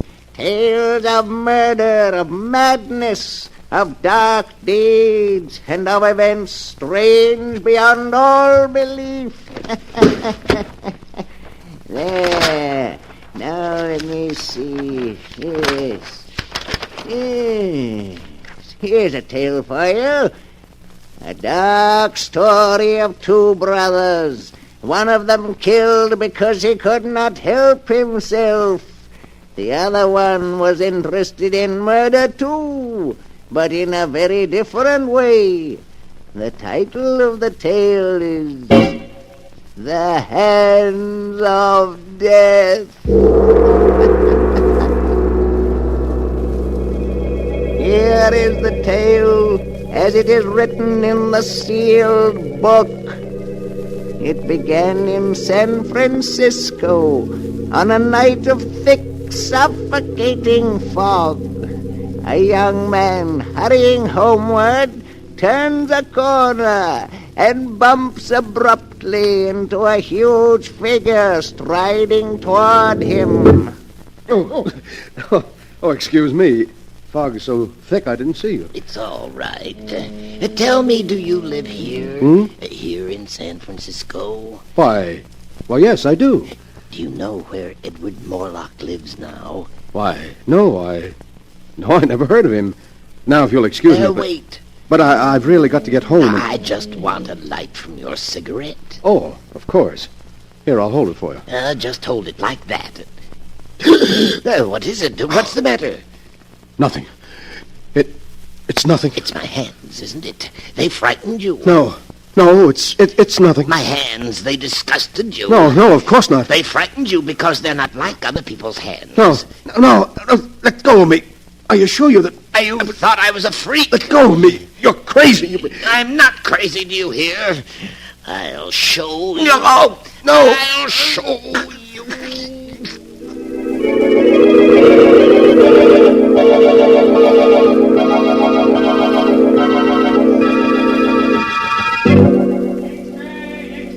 Read all about it. Phantom strangler in San Francisco. Victim killed in fire.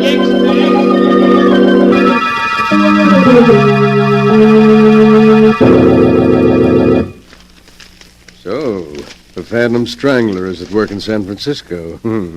Jennings will be interested in that. I beg your pardon, Mr. Morlock. Eh? Oh, yes, Jennings? The postman just brought this package, sir. Oh, package, eh? Give it to me. Yes, sir. Now, wheel me over to the window. Of course, sir. This is close enough, Jennings. This package, I suppose you noticed it came from my agent in New York? Yes, sir, I did. Then perhaps you can guess what's in it. Hey, Jennings? No, sir, but I have no doubt it's another nice addition to your collection of objects having to do with famous murders, sir. Yes, indeed, a nice addition. But speaking of murders, have you seen this morning's San Francisco paper yet? No, sir. Well, look at these headlines. Read them out loud. Playboy murdered in fog. Phantom strangler breaks victim's neck. Then he's back. Your brother Kane is back. Yes, back in San Francisco, looking for me. And he'll keep looking for you. And if he finds you, he'll kill you. Yes, he's dedicated his life to that purpose. And all because he feels I cheated him out of his share of the money our father left us. Oh, it's a great pity. Yes, sir. Of course, we know the truth. Quite so. As you say, we know the truth. However, I hardly think Kane will find me here. No, sir. So we'll forget about him. Jennings, tomorrow afternoon, a neighbor's dropping in for tea. A neighbor, sir? Yes, Inspector Tennant, the head of the local police force. He's coming to view my little collection. Of course, sir. He may bring a friend with him. So have plenty of everything? Yes, sir. Well, that's all. What are you waiting for? Excuse me, sir. I wanted to speak to you about this check you gave me yesterday for my month's salary. Well, what about it? It's for the usual 500, isn't it? Yes, sir, but you see, Mr. Morlock, I've been thinking in these times I ought to have more. More? Just how much do you consider your services worth, Jennings? Shall we say 1,000 a month? 1,000 a month? It's quite reasonable, I think. After all, if I were to tell the authorities all I know about your father's will, and how it happened that the entire fortune came to you and none to Kane... Never mind, Jennings. I'll make out another check. Thank you, sir. But be careful you don't drive me too far, or you may regret it. Oh, I think I'll be safe enough, Mr. Morlock. After all, confined to that wheelchair as you are, you need me. That's enough. You'll get your check later. Yes, sir. Very good, Mr. Morlock. So you're getting greedy, are you, Jennings? I must find some way to discourage you. Yes, some way to discourage you.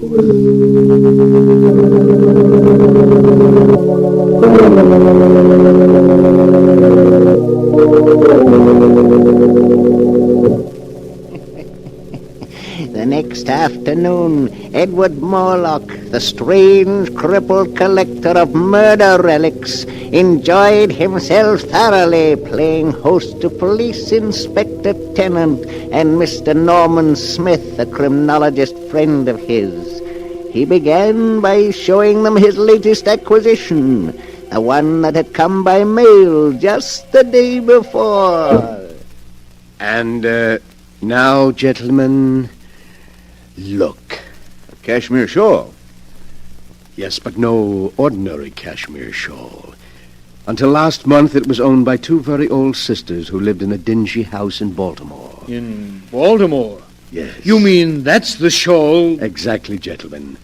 That's the shawl with which the two old ladies were strangled by a sneak thief. Well, I'll be darned. It's a prize worthy even of my collection, which is, I flatter myself, the most complete of its kind ever assembled. Funny hobby, I'd call it.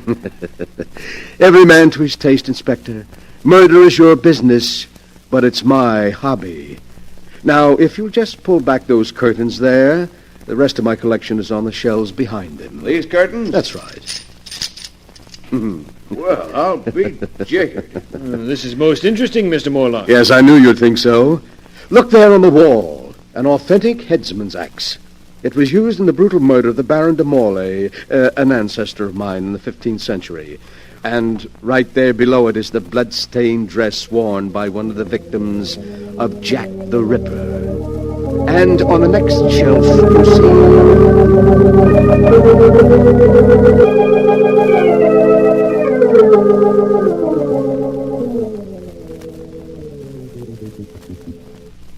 So there, gentlemen, you have the highlights of my collection. How do you like them? Well, if that's the sort of thing you're interested in, I'll say your collection does seem complete. It is indeed. In fact, there's really nothing missing except perhaps a murderer and a victim. What did you say? That the only thing missing from your collection is a murderer and a victim. A most interesting thought, Mr. Smith. And after all, why not? Why not what? Oh, excuse me, Inspector. I was just thinking out loud. Oh. Well, I'm afraid we got to go now, Moloch. Hey, Smith? Yes, you're right, Inspector. It's been a great pleasure having you, gentlemen. And I do hope you'll call again. Yes, Mr. Morlock, you rang? Yes, Jennings.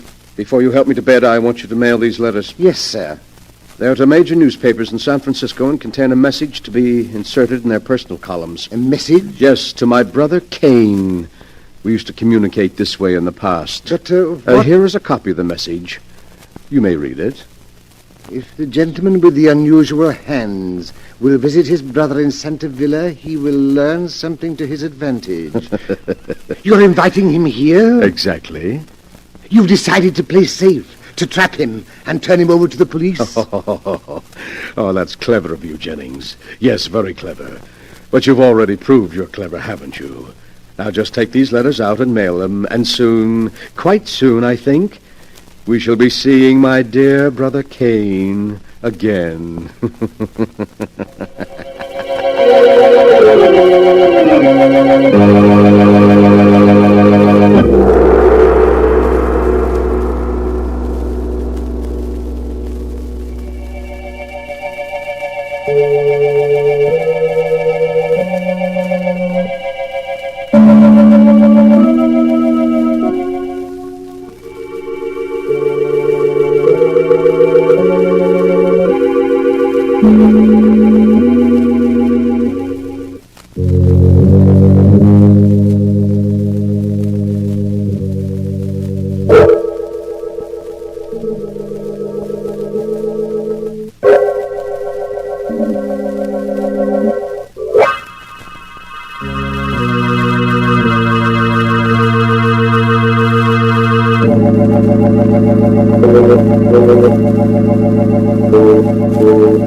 Now for the rest of my story, the hands of death, as it is written in the sealed book.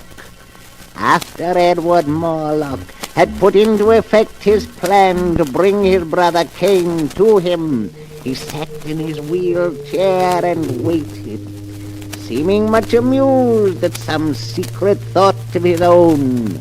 One day passed, then two, then three, and then the newspapers carried strange new headlines. Extra, read all about it. Phantom Strangler in Los Angeles. Extra, read all about it. So Brother Kane was in Los Angeles last night, Jennings. Hey, he's getting closer. shouldn't be surprised if he arrived here tonight. I don't like it. Oh, nonsense, Jennings. You know you've got nothing to fear from Kane. Unless, of course, you're so careless as to make some remark about his hands. I know, but he intends to kill you. I think I'll be able to control him. I want you to bring me a glass of milk. Kane is very fond of milk. Glass of milk? With a triple dose of sleeping powder in it. But I don't understand. Never mind, just do as I say. What's that? I imagine that's Kane now. Kane? Here, already? Quick, I'll let him in. You get that glass of milk ready. And bring it in when I ring. Yes, sir. When you ring, sir. Oh, come in, Kane. I've unlocked the window. Yes, I'll come in, Edward. Now that I've found you at last. Well, I'd hardly say you found me, Kane. I sent for you. It's the same thing. Now I'm where I can put my hands around your throat at last. I'm going to kill you. Do you hear? Kill you. Kane, sit down. What? Sit down. I want to talk to you. All right, I'll sit down, but you can't change my mind. Tell me, Kane, how many people have you killed since you got out of the penitentiary? 7. 7 murders? They looked at my hands. They were disgusted. I didn't kill them. My hands did. You hear? I didn't want to kill them, but my hands killed them anyway. Why, of course, I understand. Your hands. Your great-grandfather had hands like yours, you know, Kane. Don't talk about it anymore. Of course not, Kane. But you must be hungry. I'll ring for Jennings. He'll fix something for you. Yes, I am hungry. But please, Kane, don't startle the poor fellow. You know, he's very much afraid of you. Why? Why is he afraid of me? It's your hands. He says they give him nightmares. My hands give him nightmares? Oh, you mustn't blame him, Kane. He can't help it. My hands give him nightmares. Yes, sir. I've brought you a glass of milk, Mr. Morlock. My hands frighten Oh, me. thank you, Jennings. Just put it down here. Yes, sir. Why are you looking at me like that, Jennings? I'm not looking at you, Mr. Kane. You're looking at my hands. They upset you. They give you nightmares. No, Mr. Kane, that's not true. I'll show you. I'll give you a reason to be afraid of my hands. Mr. Morlock, help me. I'll show you. I'll show Let go, you're you. kidding. Help. There. That'll teach you to be afraid of my hands. You can let him go now, Kane. He's dead. My hands, they've killed again. Yes, he's dead. Oh, you've been very wicked, Kane. I didn't want to kill him. My hands did it. My hands, you hear? You must be quiet now, Kane. You must rest. I didn't want to kill him. Here, drink this milk. Then lie down and rest for a while. We'll talk some more in the morning. All right. I'll drink it. I'll take care of everything. That's right, Kane. Lie back and sleep. Sleep soundly.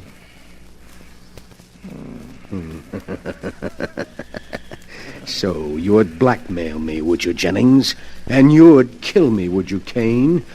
But I've been too clever for both of you.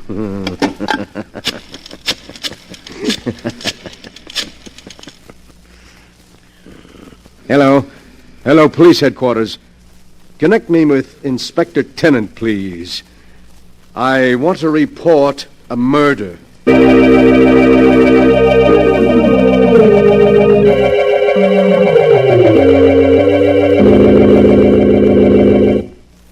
And so, there you are, Inspector. Kane was in the penitentiary for assault with intent to kill. Apparently, he escaped since then. He's been seeking for me, meaning to kill me. Good heavens, Morlock. Then he's the strangler who's been doing all these killings. Yes, I'm afraid so. Oh, and I never guessed until he showed up tonight to kill me, because he thought, you see, quite wrongly, that I had cheated him of his inheritance.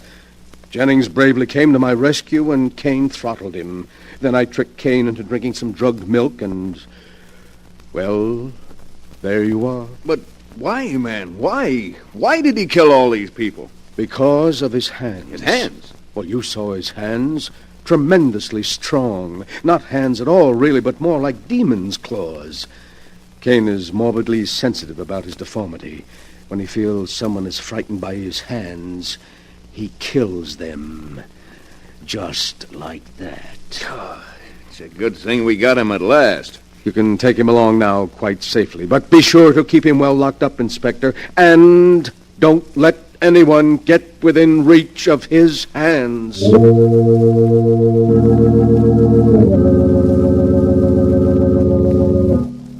A few weeks later, Cain Morlock entered the lethal chamber of the state penitentiary.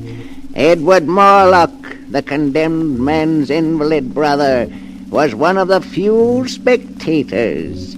Cain Morlock, with his last breath, cursed his brother and swore that someday he would be avenged. Then he died. The following day, Inspector Tennant and his friend Norman Smith paid Edward Morlock another visit. Oh, good evening, Inspector and Mr. Smith. It's very kind of you to stop by tonight. We dropped in to see how you were making out, Mr. Morlock. Thought maybe, what with your trip yesterday and the shock, that perhaps... No, I'm quite all right, thank you. What must be, must be. You see, I'm a philosopher. You have somebody looking after you? Yes, Philippe, a Filipino boy, is taking poor Jennings' place. Oh, and, gentlemen, that reminds me. I have something here that will interest you. Mm-hmm. Something that'll interest us? Yes, here on the table beside me. This jar. A burial urn, isn't it, Mr. Morlock? Exactly. And in this burial urn are the ashes of poor murdered Jennings. Jennings' ashes? Yes. You mean you're going to keep them with you? But of course, gentlemen. I was very fond of Jennings, very fond. What more fitting than that I should keep his ashes to remind me of his years of faithful service? Besides, well, I can always look upon them as part of my little collection. Your collection? Yes, Inspector. It was Mr. Smith here who pointed out that, complete as it was, it lacked both a murderer and his victim. Well, here are the ashes of the victim. Great heavens. That's rather a unique item, Mr. Morlock. Yes, indeed, an item any collector would be proud of. But the really choice addition to my collection is here in this box, which just arrived. Would you care to look at it, gentlemen? What in the world? Now you needn't guess. I'll lift the lid and, see. Merciful heavens. A pair of hands. The hands of your brother Cain. Exactly. I can't believe it. But what is so strange about it, gentlemen? There are the ashes of a murder victim. Here are the unique and terrible hands that throttled him. Where in all the world will you find a collector who can boast such items as these? You must be mad. Morlock, did you plan all this from beginning to end? Plan it? Mr. Smith, but how could I? You're quite mad. We could never prove it. You could prove nothing. Nothing. Inspector, I think we'd better go. Yes. Come on, let's get out of here before I do something I'd regret. Call again any time, gentlemen. Easily upset, weren't they, Cain? Upset by your hands. Your great, strong hands that are going to become the prize items of my little collection. The distorted hands of a murderer. Ooh, how cold they are. And yet I can almost feel the murderous strength in them still. You wanted so bad that you'd close your hands about my throat, didn't you, Cain? But it's too late now. You're dead. And your hands are dead, too. Lifeless. Would you like to see how your hands look at my throat here? I'll place them there for you. See how nicely they fit around my neck. Just as if they... No! No! No! Let go of me! Your hands! They're choking me! I can't breathe! Morlock, what is it? Where are you? Inspector, look. They're on the floor. Good Lord. It's Morlock. No, it can't be. His brother's hands are clutched around his throat. They've strangled him.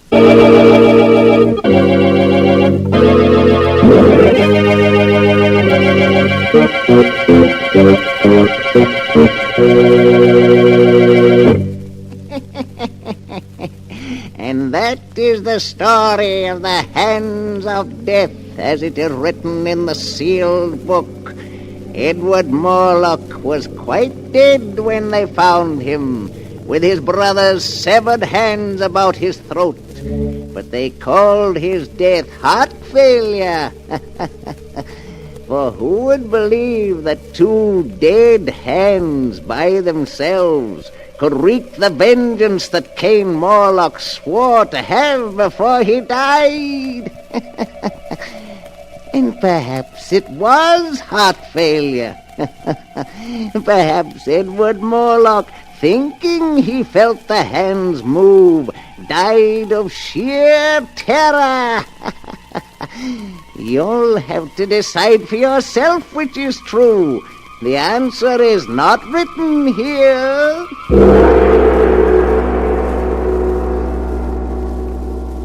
But the sound of the great gong tells me I must lock the book once again. One moment, Keeper of the Book. What story from the sealed book will you tell us next time? Next time? Are you sure you want to know? Perhaps my next story will be about you. For I have here all the stories that ever happened, and many that have not yet come to pass. But I'll find one for you in just a moment.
And now, Keeper of the Book, have you found the story that you'll tell us next time? Yes, I found one. It's the story about a man who found the secret of immortality, of life everlasting, and how he tried to use it to make himself master of the earth. The title of the tale is The King of the World. Be sure to be with us again next time, when the great gong heralds another strange and exciting story from The Sealed Book. The Sealed Book, written by Bob Arthur and David Cogan, is produced and directed by Jock McGregor. But if you really want to appeal to his better nature, see that he winds up every meal with a good big cup of satisfying Lipton tea. Men certainly go for that brisk Lipton flavor. It's so lively and full of zip.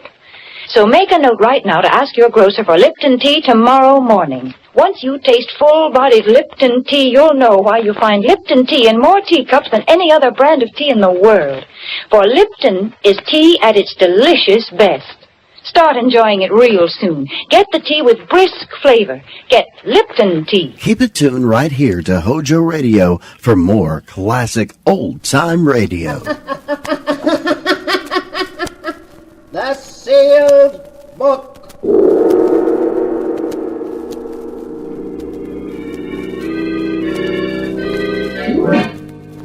Once again, the keeper of the book is ready to open the ponderous volume in which is recorded all the secrets and mysteries of mankind through the ages.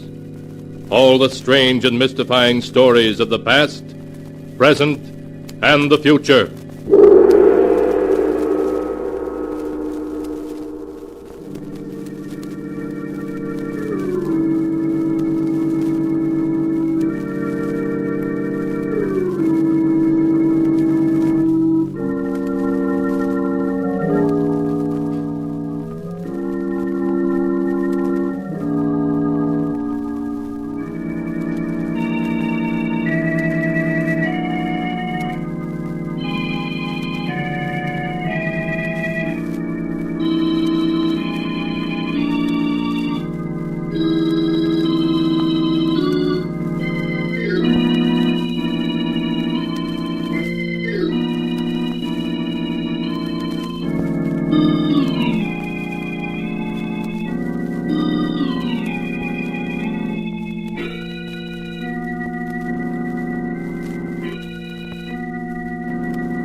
Keeper of the book, what tale will you tell us this time? What tale shall I tell you?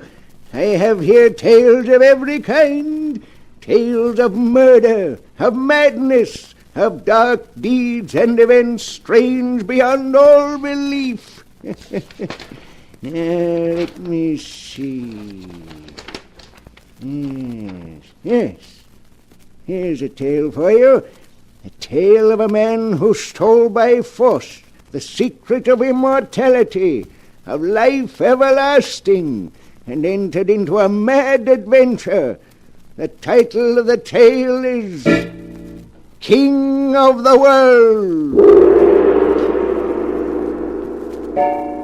Here is the tale as it is written in the sealed book. It is late at night, and the wind howls over the desolate countryside. In the darkness, a man runs frantically through the woods, trying to elude his pursuers. I've got to shake him, or it'll mean a 10-year stretch. Stop, or we'll shoot! That's twice they got me in the same arm. Oh, here's a house with a light in it. My only chance. If I stick to these trees, they won't be able to see me. I'm almost there. Here's a door. If it's only unlocked. Oh, it is. Good evening. Now listen. And listen close. A couple of guards from the Horton estate are after me. I'll be behind this door covering you with a rod, so you haven't seen me, you understand? I understand. That must be them. Remember, any tricks, and I'll start blasting. I have no intention of being foolish. Okay, go ahead then. Open the door. Yes? What is it? There's been an attempted theft of the Horton diamond, sir. We chased the crook this way. Have you seen anything of him? Why, no. There hasn't been anyone here tonight. We'll keep on going. Good night. They're gone now. You did all right. I'm glad you're satisfied. Hey, what kind of a place is this? All those machines, bottles, and things. This is my laboratory. What are you, a professor? Yes, you might... Hey, what's that? Why, your nerves are on edge. It's only my Great Dane, Caesar. Come in, Caesar. We have a visitor. Hey, what's he growling at me for? I'm sorry. He always growls at strangers. Don't like him coming towards me that way. Keep him away, will you? Come here, Caesar. He won't listen to you. He's going to spring. Well, this'll stop him. Get him off! My arm! Take him away, will you? Here, Caesar. Here, stop it, I say. Stop it. There. That's better. I think I'd better put the chain on you, Caesar. Did he hurt you? Look, I put 3 slugs into that dog. Why isn't he dead? He isn't even wounded. You must have missed. You say I missed him, do you? I won't miss him this time. I suppose I missed him that time, eh? Why isn't he dead? Well, the truth is, in this laboratory, I've created a serum that has the power to defeat death. I call it Serum L. L for life. You mean the stuff protects you from a bullet or a knife wound? In a way, yes. Swifter than the eye can see, it heals all wounds. The damage is repaired in a fraction of a second. Yeah. My serum is what protected Caesar. A shot of that stuff and you can't be killed. It sounds screwy, but that dog, 4 slugs and not a mark on him. Look, Professor, I'm going to make a deal with you. A deal? Yeah. I'll let you keep on living if you'll give me a shot of that serum. But that's impossible. It hasn't been perfected What do yet. you mean it hasn't been perfected? It saved the dog, didn't it? Yes, of course, but I'm still in the experimental stage. I don't know how long the serum is effective or the condition in which it leaves the body after it has worn off. You're wasting time, Professor. I'd hate to have to persuade you. I see. So you understand the responsibility is all yours. That's all right, Professor. You let me do the worrying. Now, come on, let's have a shot of that stuff. Very well. If you'll roll up your sleeve. Sure. And don't try pulling a fast one, Professor. It won't be healthy. May I ask why you're so anxious to have my serum? Any guy in my racket who can take a slug and not feel it would be top man. I see. Just hold still a moment. All right, go ahead. That's all. Hey, my wounds. They're gone. Why, there isn't even a mark on my arm to show where they were. I told you it healed faster than the eye could see. Yeah. It's like a miracle. Think of it. I can't be killed. Nothing can stop me now. I can move in on all the rackets and take them all over. Yes, sir, I'll be king of the world.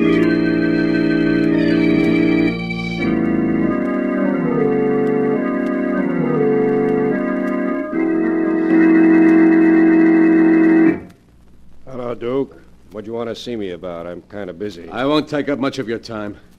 I'm after a job. Well, I'd like to give you one, but I haven't room for another man. You're wrong. There's one job in your racket that's going to be open soon. Yours. Mine? Yeah. Duke, you've got a funny sense of humor. Yeah, I know. But this is one time I'm not kidding. You better be kidding, or it might not be healthy for you. I don't have to worry about my health anymore. You'd better go while the going's good. I like it here. You're the one who's leaving. Right now. You haven't got a gun, Duke. The boys saw to that. And I have. You're a little nervous, ain't you, Williams? Stay where you are. I'll let you have it. I don't scare easily, not anymore. You asked for it. Couldn't have missed. I won't this time. Don't seem to be able to stop me, Williams. I shot you. I tell you I shot you. Why did you fall? Oh, it can't be. I put 6 bullets into you. Why did you fall? Your gun is empty now, Williams. It's just you and me. No, Duke, don't. I'll do anything you say. Stay away, please.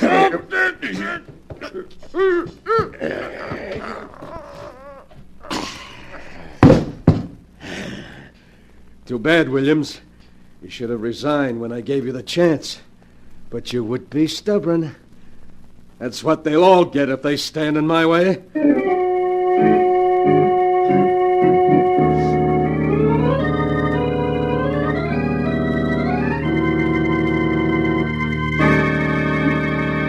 Hello, Mike. Come on in. I'm just totaling up the take for last month. Gonna be quite a haul. Duke, you're headed for trouble. You've been expanding too fast, stepping on too many people's toes. They don't want to get stepped on. They better stay out of my road. They've tried to bump me off a half a dozen times in the past month, and I'm still alive. Duke, what is it that keeps you up even after they put a dozen slugs into you? Your job is to carry out my orders, not to ask questions. Oh, I didn't mean anything by it. I hope you didn't. Now, look, I want you to pick up a fast car. We're going after the Horton Diamond tonight.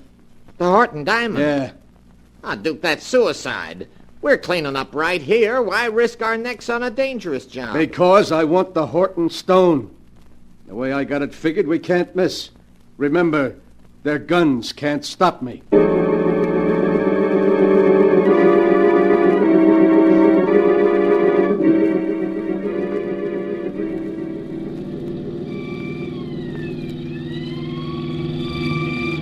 Hey, is 70 the best you can get out of this car? I got my foot down to the floor now. Hey, look at that diamond, Mike. Isn't it a beauty? Think of it.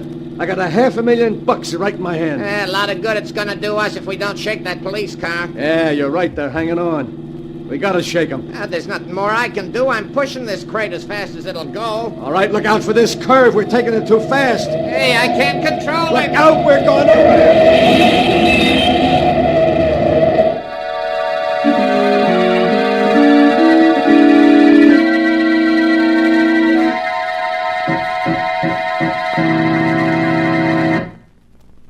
Look at that car, will you? They must have been doing all of 70 when they crashed. Yeah, they'll sure have a hard time identifying this guy behind the wheel. What a mess. What about the other guy? Let's have a look. Say, there isn't a mark on him. He's unconscious, but he doesn't appear to be hurt at all. But he must be after a crash like this. Take a look for yourself. I tell you, this guy is going to live. A lot of good it'll do him. After killing 2 guards of the Horton estate, he's headed to the electric chair.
And now, to go on with the story of the King of the World, as it is written here in the sealed book.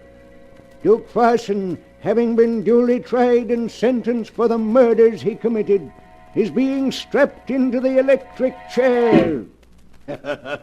Warden, you're wasting your time. This isn't the last mile from me. I'm one guy you can't fry. All right, Richards, we can proceed now.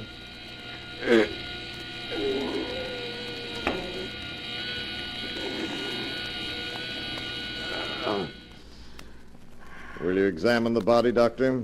Sorry to disappoint you, Warden, but I'm not dead. Yeah, but you must be. No man has ever lived through it. I'm not like other men, Warden. You can't kill me. Richards, unstrap the prisoner from the chair. What's happened must be due to a mechanical defect. That must be it. Hey, you look a little pale, Warden.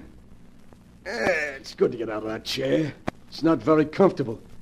Well, why are you all backing away from me? You afraid I'll hurt you? I'll just take this gun. That's better now. All right, Warden. Start marching. You're gonna lead me to freedom, if you want to live.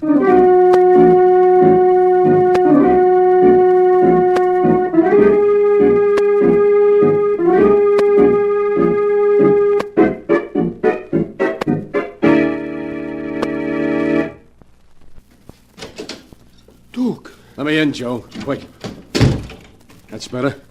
Hey, you look as though you'd seen a ghost, Joe. The papers are full of stories about your escape. They say the juice was turned on, and yet when it was over, you got up and walked away. Yeah, that's right. I told him I was one guy too big to be killed. Look, Duke, I can't afford any trouble with the cops. You know I'm a three-time loser. Shut up. I'm still giving orders. You'll do as I say. The cops can only send you up for life.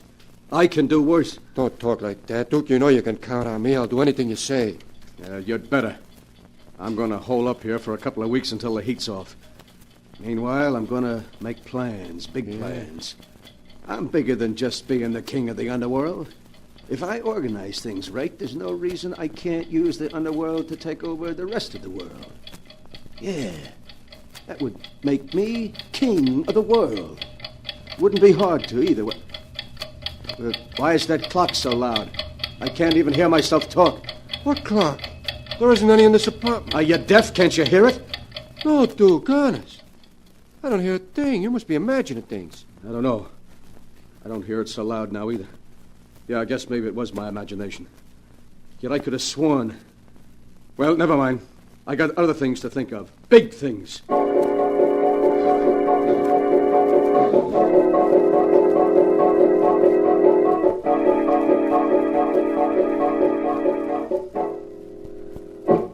Why don't you sit down, Duke, and take it easy? I'm tired of sitting. 3 weeks in this rat trap is enough for anyone. I've had about enough. The heat's on as big as ever, Duke. I never saw them as anxious to get anyone. Every time I go out, I expect some dick to trail me back to this hideout. Suppose you let me do the worrying, Sure. I was only talking. Have you been having any more of those attacks lately? I'm okay. Stop talking about it. It's bad enough without having to be reminded about it. I don't want to hear... Hey, what's that? What, Duke? That buzzing sound. Keeps growing louder and louder. I don't hear nothing. Listen, you must hear it. It's a fly. Yeah, and it's getting louder. I tell you, I can't stand it. Fly? Yeah. I don't hear it. Wait, there's one over there flying around us crackers. Well, do something, will you? I can't stand the noise. It's driving me crazy. Take it easy, Duke. I'm doing my best to kill it. Yeah. Oh, thanks, Joe. It's gone now. For a while, I thought I'd blow my top. Maybe you'd better see a doctor, Duke. You've been getting these attacks more and more these past 3 weeks. No doctor can do me any good. There's only one man that can help me. Who's that? That's the professor.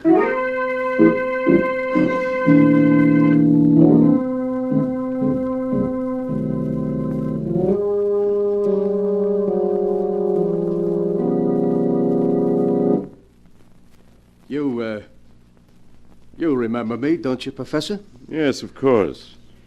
I've been reading quite a bit about you in the papers lately, Mr. Farson. Your serum was all right, Professor. It saved me from being electrocuted, but I don't know, these last 3 weeks, something's happened, and I don't like it. Suppose you tell me about it. I keep getting attacks. Maybe I'm listening to the radio. Everything's fine. Then all of a sudden it grows louder, as though someone was turning it on full blast. Mm-hmm. It pounds on my head until I think I'm going crazy. Professor, I can't stand it. You gotta help me.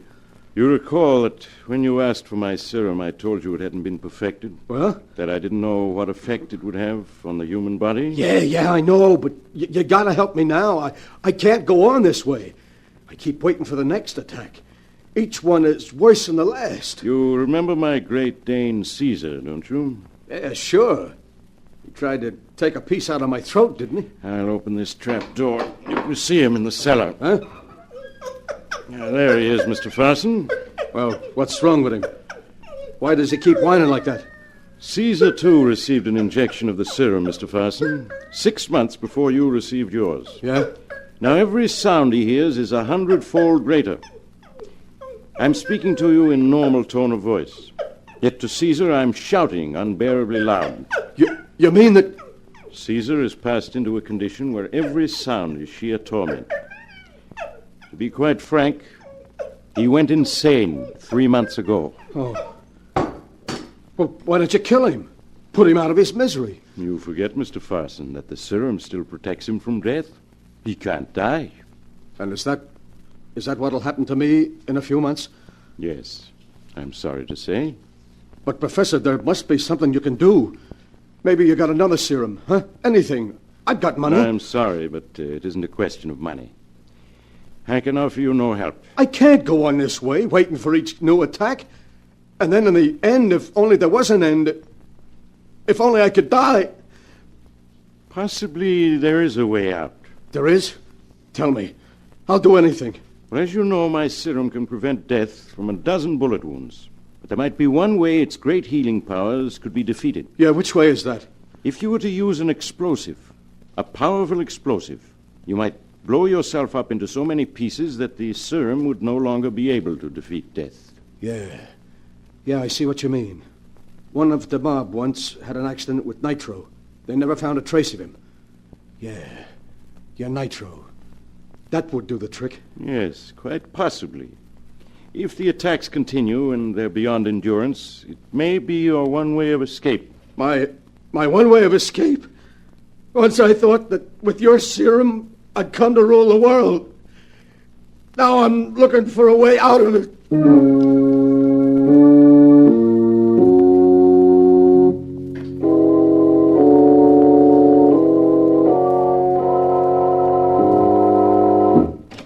Oh, it's you, Duke. Yeah. You expecting someone else? No, of course not. What are you so jittery about? Oh, me? Yeah. I'm okay. What'd the guy you went to see say? He can't help me. No one can. What are you going to do, Duke? There's nothing I can do but wait. Maybe he was wrong. Maybe I won't get them attacks anymore. After all, just because it happened to the dog doesn't mean that... Hey, what's that? That steady pounding. It's growing louder and louder. Must be another attack. I can't stand it. It keeps pounding, louder and louder. Maybe it's the faucet in the kitchen. It's been leaking lately. I'll have a look at it. I can't go on this way, I tell you, I can't. It's gone now, but there'll be another attack. And then another. The faucet was leaking. I just turned it off. Was that what was troubling you, Duke? Yeah. It's no use. I can't go on this way, waiting for it to happen all the time. And then ending up like that dog. What dog? Never mind. Get out the car. We're going on a little trip. Trip? Yeah.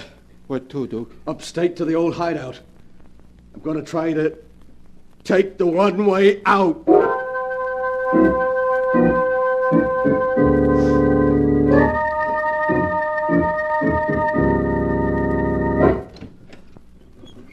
Duke, won't you tell me what we come to this old place for? You'll see. Come on. What are you looking around for?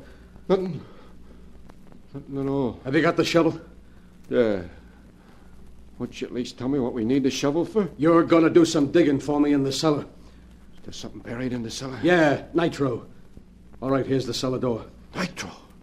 You mean that's what's buried down there? Yeah. We stored it here for safe-cracking jobs. Now I got a better use for it. You aren't going to get me to dig it up. It'd be suicide. You see this gun, don't you, Joe? You haven't much choice. Now start down those steps. But I can't see. It's pitch dark down there. That's okay. Just feel your way down the steps. We get to the bottom, I'll light a candle.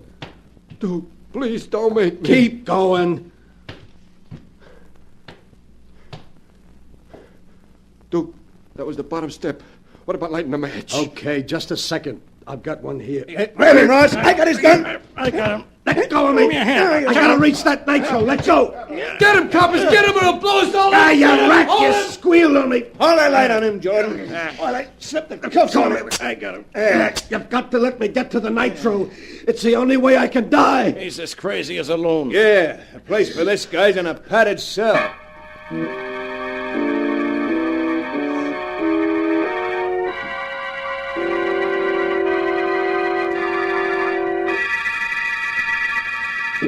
All right, Farson, in you go. All right. There. You won't be able to hurt yourself in that nice padded cell. And you won't be able to hear any of those loud noises again either. No noises. There aren't any radios or watches or automobile horns that can bother you in that cell. It's guaranteed 100% soundproof. Now be a good boy. Oh, you gotta let me go. I want to die, do you hear? You can't let me live and suffer these attacks. Let me out of here. Let me out, do you hear?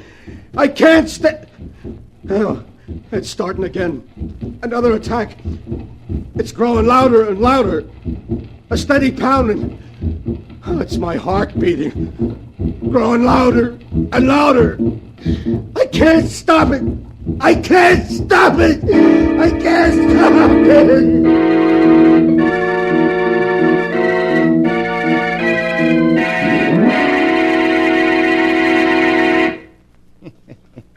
And that is the story of the King of the World, as it is written in the sealed book. Years have passed, but Duke Ferguson is still locked up in the padded cell. Day and night he begs to be executed, and yet at the same moment he knows he can't die, that the serum in his blood has given him immortality and sentenced him to a life filled with torturous sounds from which there is no escape. There is no escape. It is so written here in the sealed book.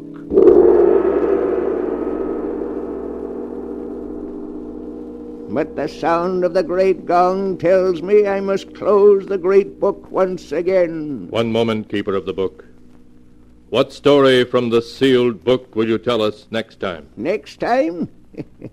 What shall it be? A tale of madness? Of terror? Of dark deeds in far lands? For I have them here, all the stories that ever happened, and many that have yet to come to pass. But I'll find one for you in just a moment.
And now, Keeper of the Book, have you found the story you'll tell next time? Yes, I found one.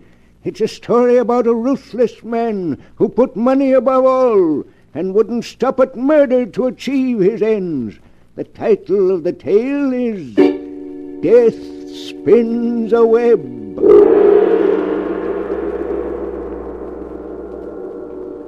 Be sure to be with us again next time, when the great gong heralds another strange and exciting story from...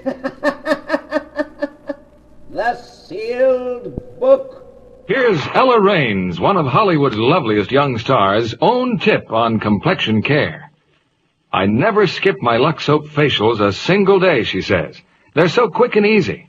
I just cream the rich Lux lather well into my skin. Rinse with warm water, then a quick splash of stimulating cold. I pat to dry with a soft towel. Now my skin feels so satin smooth and soft. Try this simple care Ella Raines recommends. It's so easy to be Lux lovely. Lux Soap has active lather, you know, that really makes skin lovelier. That's why 9 out of 10 screen stars use fragrant white Lux toilet soap regularly. Thanks for listening to HOJO Radio. We'll be back again very soon.